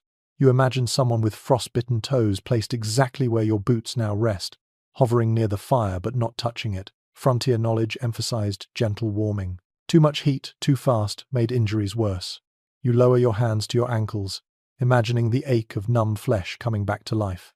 One oft-mentioned winter account describes settlers soaking frostbitten hands in snow first, then gradually warming them indoors. Whether this method was scientifically sound or simply folklore adapted over generations remains a topic of continued debate among winter survival researchers. You shift your weight onto one hand and glance toward the loft. You imagine a child resting up there, bundled beneath quilts, while a parent checks their breathing in the dimness. Winter illnesses often worsened at night when cold thickened in the air. Parents stayed awake to listen for labored breaths or sudden fever spikes. You climb a few rungs of the ladder, imagining yourself leaning over a sleeping child, brushing a warm hand against their cheek. You descend and return to the center of the cabin. Your thoughts drift toward the emotional strain. Storm nights felt longer when someone was sick or hurt. Every sound from the wind felt like a reminder of how isolated the cabin truly was. No doctor could reach them. No neighbor could travel safely. Families relied entirely on themselves until dawn, and dawn didn't guarantee safety, only a chance to decide what to do next. You walk to the mattress and lower yourself onto it, letting the hide settle around your shoulders once more. You close your eyes, imagining how settlers drifted into half-sleep while caring for the injured, waking every hour to check the fire, listening for pained murmurs, whispering soft encouragement into the dark. These nights blurred into one long vigil. You open your eyes and stare at the ceiling beams, faintly glowing in the firelight. In such moments, the cabin wasn't just a shelter. It became a place of endurance, where people tended wounds with trembling hands, fought fevers with whispered prayers, and clung to hope while storms tried to take it away. Tonight, with the fire warming your legs and the storm easing outside, you can almost feel the weight of those nights. The bravery, the exhaustion, the care passed between family members not because they had the tools, but because they had each other. Even in winter's darkest hours, compassion glowed brighter than the flames.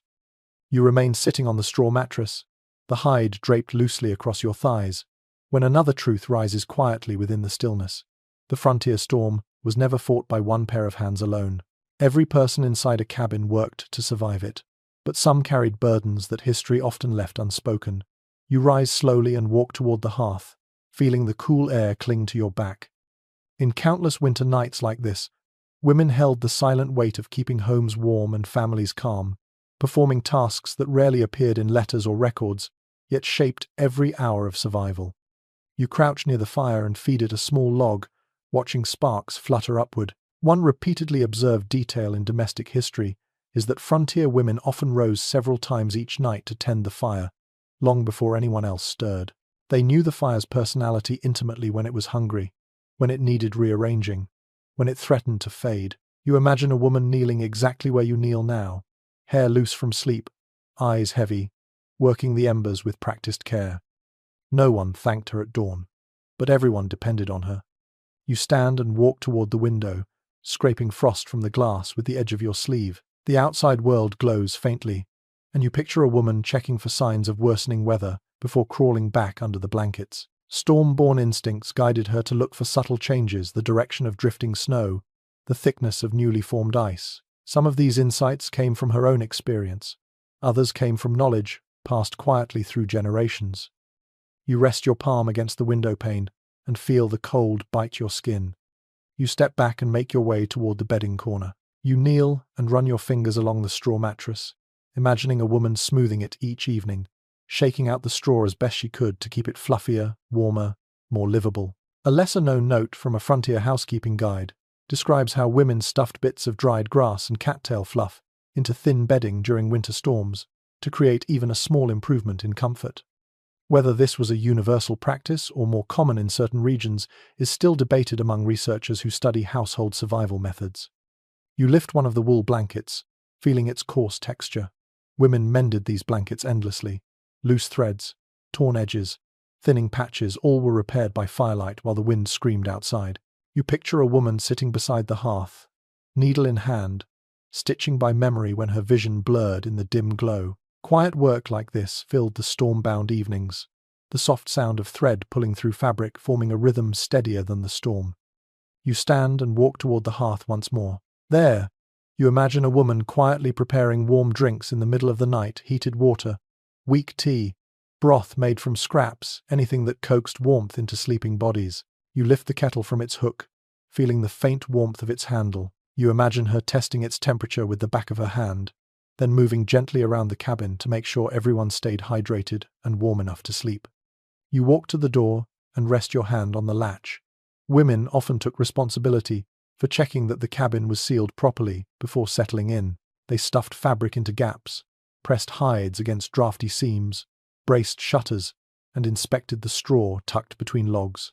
A curious entry in a small winter journal describes a mother walking the entire perimeter of her cabin each night, pressing her palm along every joint, searching for new drafts the storm might have created. Historians still debate whether this was a common practice or an especially diligent individual, but either way, it reflects the deep vigilance that women carried. You turn and head toward the loft ladder. You climb a few steps and sit, imagining the loft filled with sleeping children. Women often slipped quietly up these steps, checking their children's breathing, rearranging blankets, warming their hands before tucking them under small chins. You picture her brushing frost from a child's hair or gently rubbing cold fingers to bring back circulation. No one recorded these motions in bold ink, but the frontier was built on these moments. You descend the ladder and glide toward the fire again. You kneel, letting the warmth bloom across your face, and think about the emotional labor women carried. When storms rattled walls and children whimpered in fear, women soothed them with soft songs, gentle touches, and whispered reassurances. One quieter reference in a homestead diary explains how a grandmother recited stories from her homeland whenever storms grew too fierce, her soft voice steadying the minds of everyone around her. Whether other families experienced this same form of winter storytelling is an open question, but the rhythm of it rings true. You walk toward the center of the room, letting the fire's glow warm your back. Women also tended illness during storms, checking feverish foreheads, rubbing sore limbs, preparing herbal mixtures from dried leaves stored in small cloth pouches. You step toward a wooden shelf and lift a tiny bundle of herbs. It smells faintly of mint. You imagine a woman steeping it in boiling water during a long night, administering sips to a child or partner who could barely sit up. You return to the mattress and sit slowly, drawing the hide over your legs. The straw crackles beneath you. You imagine lying here after a long night of tending the fire, feeding children, patching drafts, and watching over the sick. Women rarely slept deeply during storms. Their ears remained tuned to every sound, the fire's sputter, the wind's shifts, a child's sigh. They rose before dawn, gathering strength from whatever brief rest they'd captured. You look around the cabin, sensing the quiet presence of that constant work. The fire is still burning because someone kept it alive. The bedding is warm because someone arranged it with care. The room feels safe because someone checked every crack, every latch, every seam. You close your eyes gently, pulling the hide closer. Winter nights demanded steady hands and steady hearts, and women carried both. Their labor was quiet, but it held the cabin together every time the storm tried to pull it apart. Tonight, you feel that invisible work like a warm thread woven through the room, binding the cold edges into something survivable. You sit very still on the straw mattress, the hide resting loosely across your lap, when a softer curiosity begins to tug at your thoughts. What happened inside people's minds during nights like these? What kind of dreams formed under roofs rattling with wind, inside cabins lit only by embers, on beds made of straw and hides? You shift slightly, letting the cold air brush your cheek, and realize that sleep on the frontier wasn't just a physical experience. It was a mental landscape shaped by weather, fear, exhaustion, and hope. You rise and walk toward the window, tracing a slow line through the frost on the glass. The view outside is blurred and pale, as though the horizon has forgotten its shape. You press your palm to the pain, the cold biting your skin. You imagine someone lying under blankets right here, falling asleep to this strange, blurred world. One frequently noted detail in frontier diaries is how harsh winter conditions altered dream patterns. Families often reported unusually vivid dreams during blizzards, dreams filled with color even though the outside world was drained of it. You step away from the window and cross the room, the floor creaking gently beneath your boots. You kneel near the fire, watching the flames move with slow grace.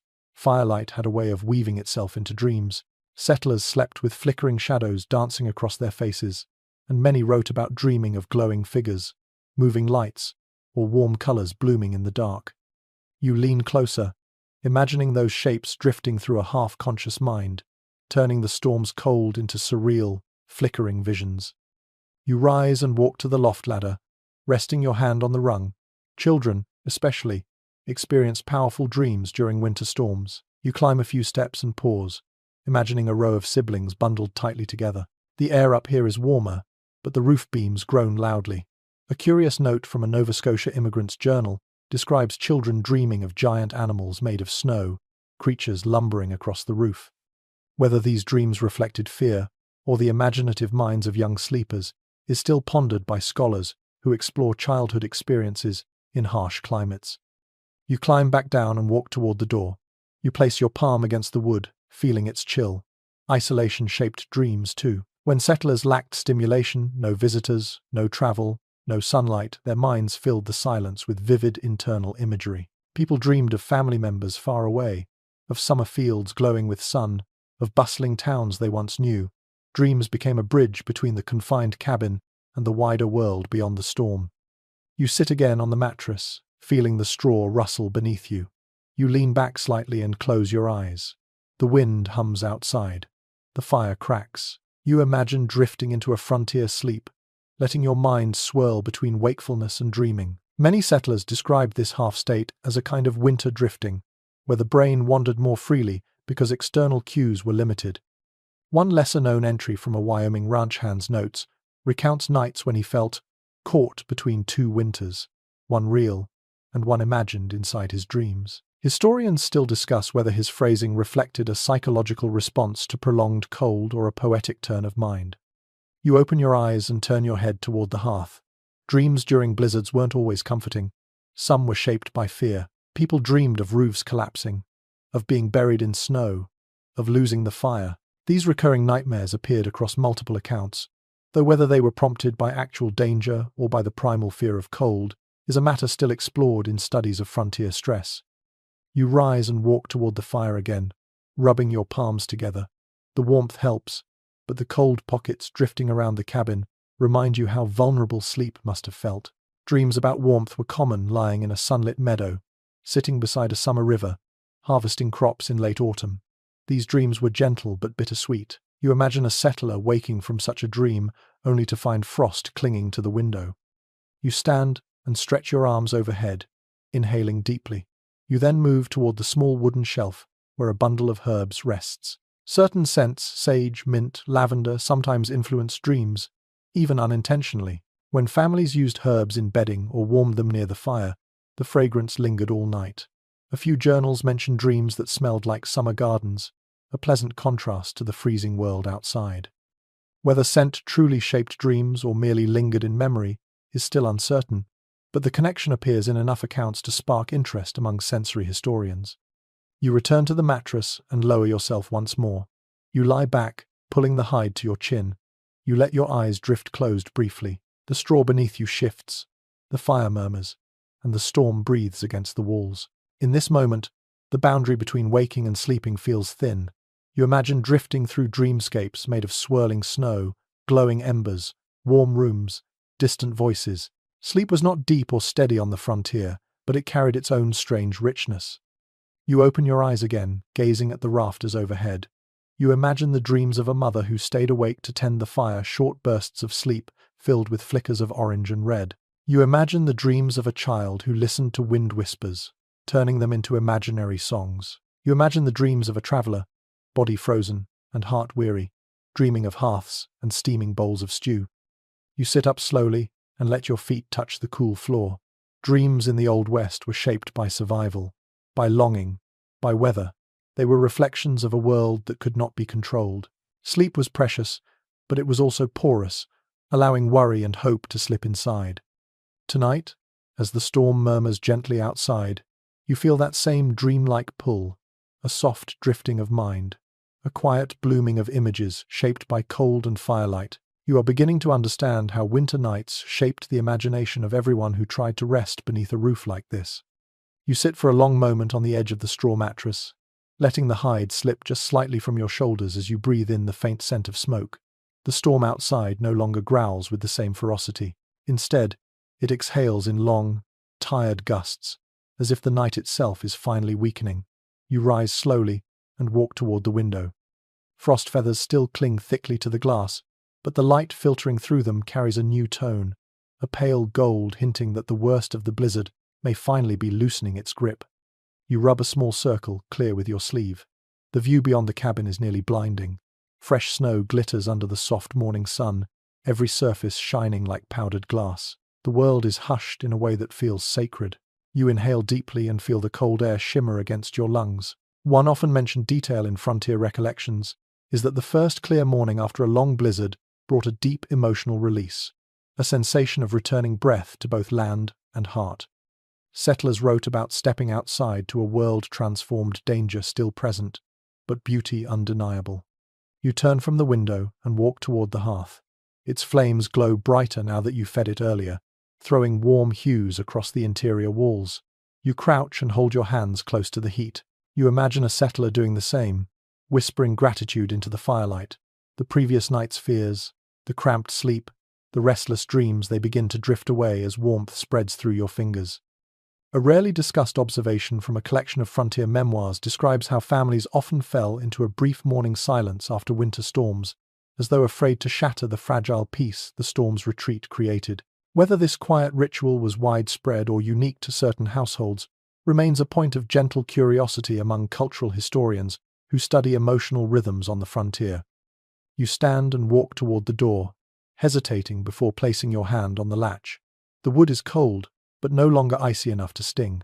You lean in, listening. The sounds outside have changed. The wind still moves, but less angrily. Snow no longer pelts the walls with frantic taps. Instead, it slides in soft sheets from the roof now and then, collapsing into muffled thuds. These sounds carry a strange comfort, signaling that the storm has spent itself. You press your shoulder slightly against the door. It resists at first, still held by the weight of snow. You push harder. A crack forms, letting a thin blade of fresh, cold air slice into the cabin. You suck in breath sharply. That air is clean, bracing, almost sweet. You imagine a settler stepping outside for the first time, blinking against the brightness, boots sinking deeply into untouched drifts. A lesser-known recollection from a Utah wagon family describes children leaping into snowbanks after storms, simply from sheer relief. Whether this was a common release of energy or a rare burst of joy is debated, but the image brings warmth to your mind. You leave the door slightly ajar and walk back toward the bedding. You smooth the straw lightly, thinking of how families often shook out bedding after storms to remove moisture and prevent mildew. You lift a hide and drape it over a beam to dry. You can almost hear the rustle of other morning chores, children stirring, pots clinking, someone stretching their aching legs beside the hearth. You sit on the mattress again, allowing yourself to imagine stepping outside now. Sunlight bouncing off snow so starkly bright that it forces your eyes to water. The sharp smell of cold pine drifting from the forest. The sound of icicles dripping as they begin to thaw under rays of sunlight. You picture footprints leading from the barn to the cabin, half filled during the storm, now ready to be remade by morning steps. You rise and walk to the window again. You clear another patch of frost and stare out at the transformed world. The land looks clean, renewed, innocent even, but the quiet beauty hides the work ahead. The roof might need clearing. The animals must be checked. Supplies have to be inspected. The cold is still deadly. And yet, the sun, faint as it is, brings something precious, a sense of possibility. You take a deep breath and step back. The cabin feels warmer now, not because the temperature has changed drastically, but because your mind has. Relief settles into your shoulders. Storms on the frontier demanded constant vigilance, but the moment they passed, people could reclaim a little of themselves. They could speak in normal tones again. They could smile at each other without the shadow of fear. They could let their tired minds drift back into rhythm. You return to the hearth and kneel, stirring the fire one more time.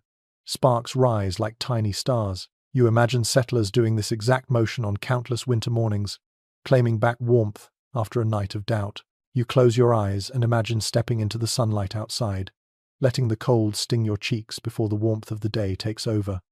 You stand tall and look around the cabin. The storm's fury feels distant now.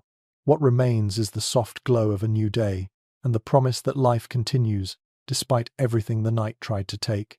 The blowing snow may have buried the land, but morning light unburies the spirit. Tonight's memories still cling to you, the fear, the cold, the shifting walls, the restless dreams, but they now belong to yesterday. Today carries a different story.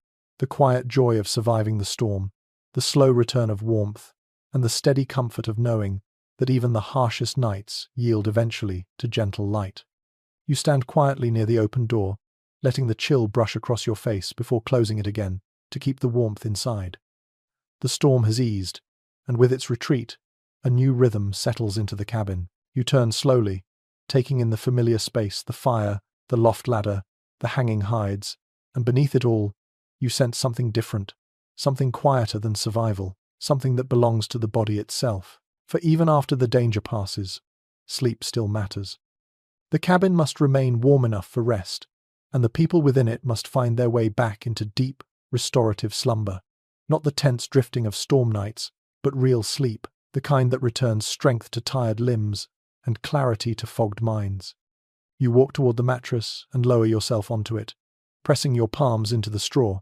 It's slightly flattened from the long night. You rake your fingers through it, fluffing it gently, imagining a settler doing the same each morning. One consistent detail in household accounts is that bedding needed maintenance after every stormy night. Straw compacted, hides shifted, cold crept in. Families adjusted everything before resting again during the day, because recovery mattered just as much as endurance. You lie back slowly, pulling the hide over your chest. The fire's warmth drifts lightly across your face, warming your forehead first, then your cheekbones. You exhale and feel your breath soften. Daytime sleep on the frontier wasn't a luxury, it was a necessity. Storm nights stole rest, forcing people to remain half awake, tending fires, soothing children, listening for danger. When morning brought calm, the body demanded repayment. You sit up again, glancing toward the fire. The flames are steady now, but still young. You kneel and place another log gently between the embers, watching it begin to smoke before catching flame. You remain there for a moment, letting the heat soak into your hands. A lesser-known mention from a Kansas farmstead diary describes people sleeping in shifts during the day, after severe storms, rotating responsibilities so everyone could recover. Whether this system appeared in many households or just a few is something sleep historians continue to explore through journals and recorded memories. You rise and walk to the window. Sunlight filters through the frost, laying a soft shimmer across the room. You wipe another small circle clear and stare out at the quiet world. It's a view meant for contemplation, for unwinding, for easing the tension from the night. You imagine a settler standing here, letting the light relax their shoulders, knowing they have a small window of calm before chores demand attention. Maybe they take a deep breath, close their eyes, and allow themselves a rare moment of tranquility. You step back and stretch your arms overhead, rolling your shoulders. The muscles in your neck ache faintly, the result of a restless night. You rotate your head gently. Settlers perform these same small motions without thinking, coaxing stiffness from their bodies before lying down again. A curious entry from a homesteader's notebook explains that some families called this the second rest, a mid-morning sleep taken whenever storms left them too exhausted from keeping watch. Whether this phrase appeared widely or only in specific regions is an open question among researchers analyzing sleep patterns in rural communities. You move toward the fire again, lifting the kettle and shaking it lightly. A bit of warm water still swirls inside. You pour some into a tin cup and hold it between your palms. The steam brushes your face, relaxing the muscles around your eyes. Warm drinks weren't only for nighttime comfort. They helped people ease into daytime sleep, calming the body after hours of tension. You take a slow sip, imagining how settlers savored every bit of heat that touched their tongues. You wander toward the loft ladder and place your hand on a rung. You climb a few steps and pause, letting the warmer air envelop your shoulders. Up here, the world feels softer, more inviting. Many families used the loft for daytime naps during winter. The rising heat made it the warmest spot in the cabin. You imagine curling up in a nest of blankets, listening to the crackle of fire rising from below. Children especially fell asleep easily in lofts during post-storm mornings, their dreams gentler now that the wind no longer rattled the walls. You descend and return to the mattress, sweeping the straw aside and smoothing the hide. You sit, tuck your feet beneath the hide, and lean back, imagining yourself halfway between wakefulness and rest. Settlers sometimes dozed even while sitting upright, exhaustion dragging them under. But when true sleep arrived, slow, heavy, full, they welcomed it gladly. You lie down fully now, letting your head sink into the uneven pillow. You close your eyes and listen. The cabin speaks with softer sounds today. A small creak from the beams, the fire sighing gently, wind brushing the shutters like a tired hand. You inhale deeply, releasing the breath slowly. Your body loosens, your spine settles. This is what good sleep on the frontier felt like when it finally came. A surrender, not to fear, but to relief. You open your eyes and roll onto your side. You imagine a family resting in similar positions, one person curled near the hearth, another leaning against a wall. Children sprawled across blankets in the loft. Sleep was communal.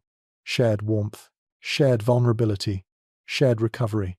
You press your palm against the hide, feeling the warmth it holds. A rarely discussed detail in winter letters mentions that hides retained heat surprisingly well if used soon after being near the fire. Families knew exactly how long that warmth lasted, and how to nestle into it before it faded. You push yourself upright and walk toward the far corner of the cabin. You crouch there and press your back against the wall. Sunlight reaches this spot in long, faint bands. You imagine a settler sitting exactly like this, leaning against the wood until sleep pulled them gently forward. They might wake with a start, unsure how long they slept, but even a few minutes of deep winter rest could restore surprising strength. You rise again and face the door. Beyond it lies a frozen world waiting to be tended, animals to feed, snow to clear, tools to check. But for now, the cabin holds space for sleep. Rest after a storm is not indulgence, it is survival.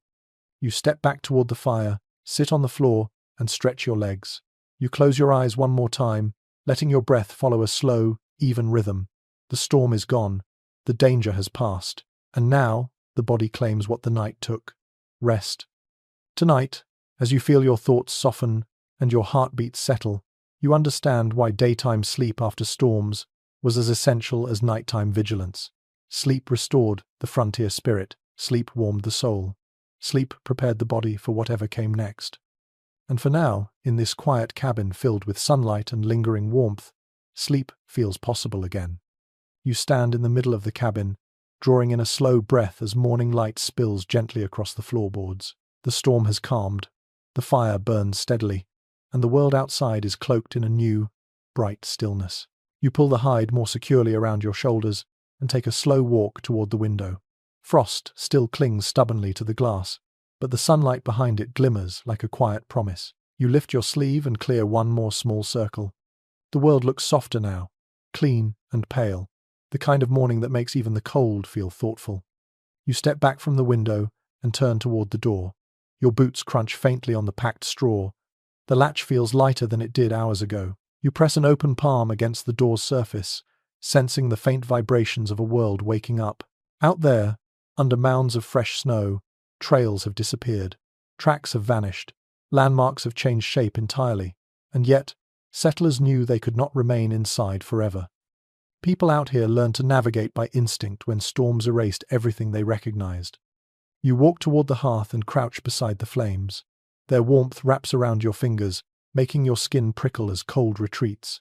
You imagine a settler performing this same quiet ritual before heading outside. One well-documented insight in early trapper accounts is that pioneers often memorized the terrain around their homes long before winter, set in learning the paths by heart, so that even when snow made them invisible, the feet remembered what the eyes could no longer see. You stand and take a slow step toward the wall where several tools rest.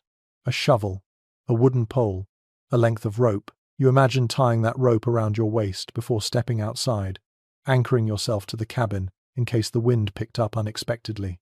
Some families kept these lengths of rope ready by the door every winter.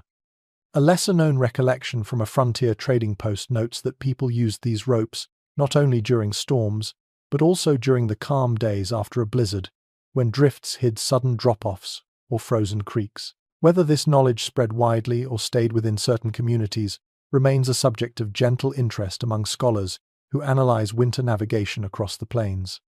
You gather the imaginary tools, tilt your head slightly, and listen to the muffled sounds outside. Snow sliding from the roof, a distant crack, maybe a tree branch shedding ice. You walk toward the door again and push it open a few inches. A rush of cold air meets you, sharp and invigorating. You open the door wider. For the first time in many hours, light fully enters the cabin. You step just beyond the threshold and look out. Snowbanks rise like white cliffs on either side. The world glows.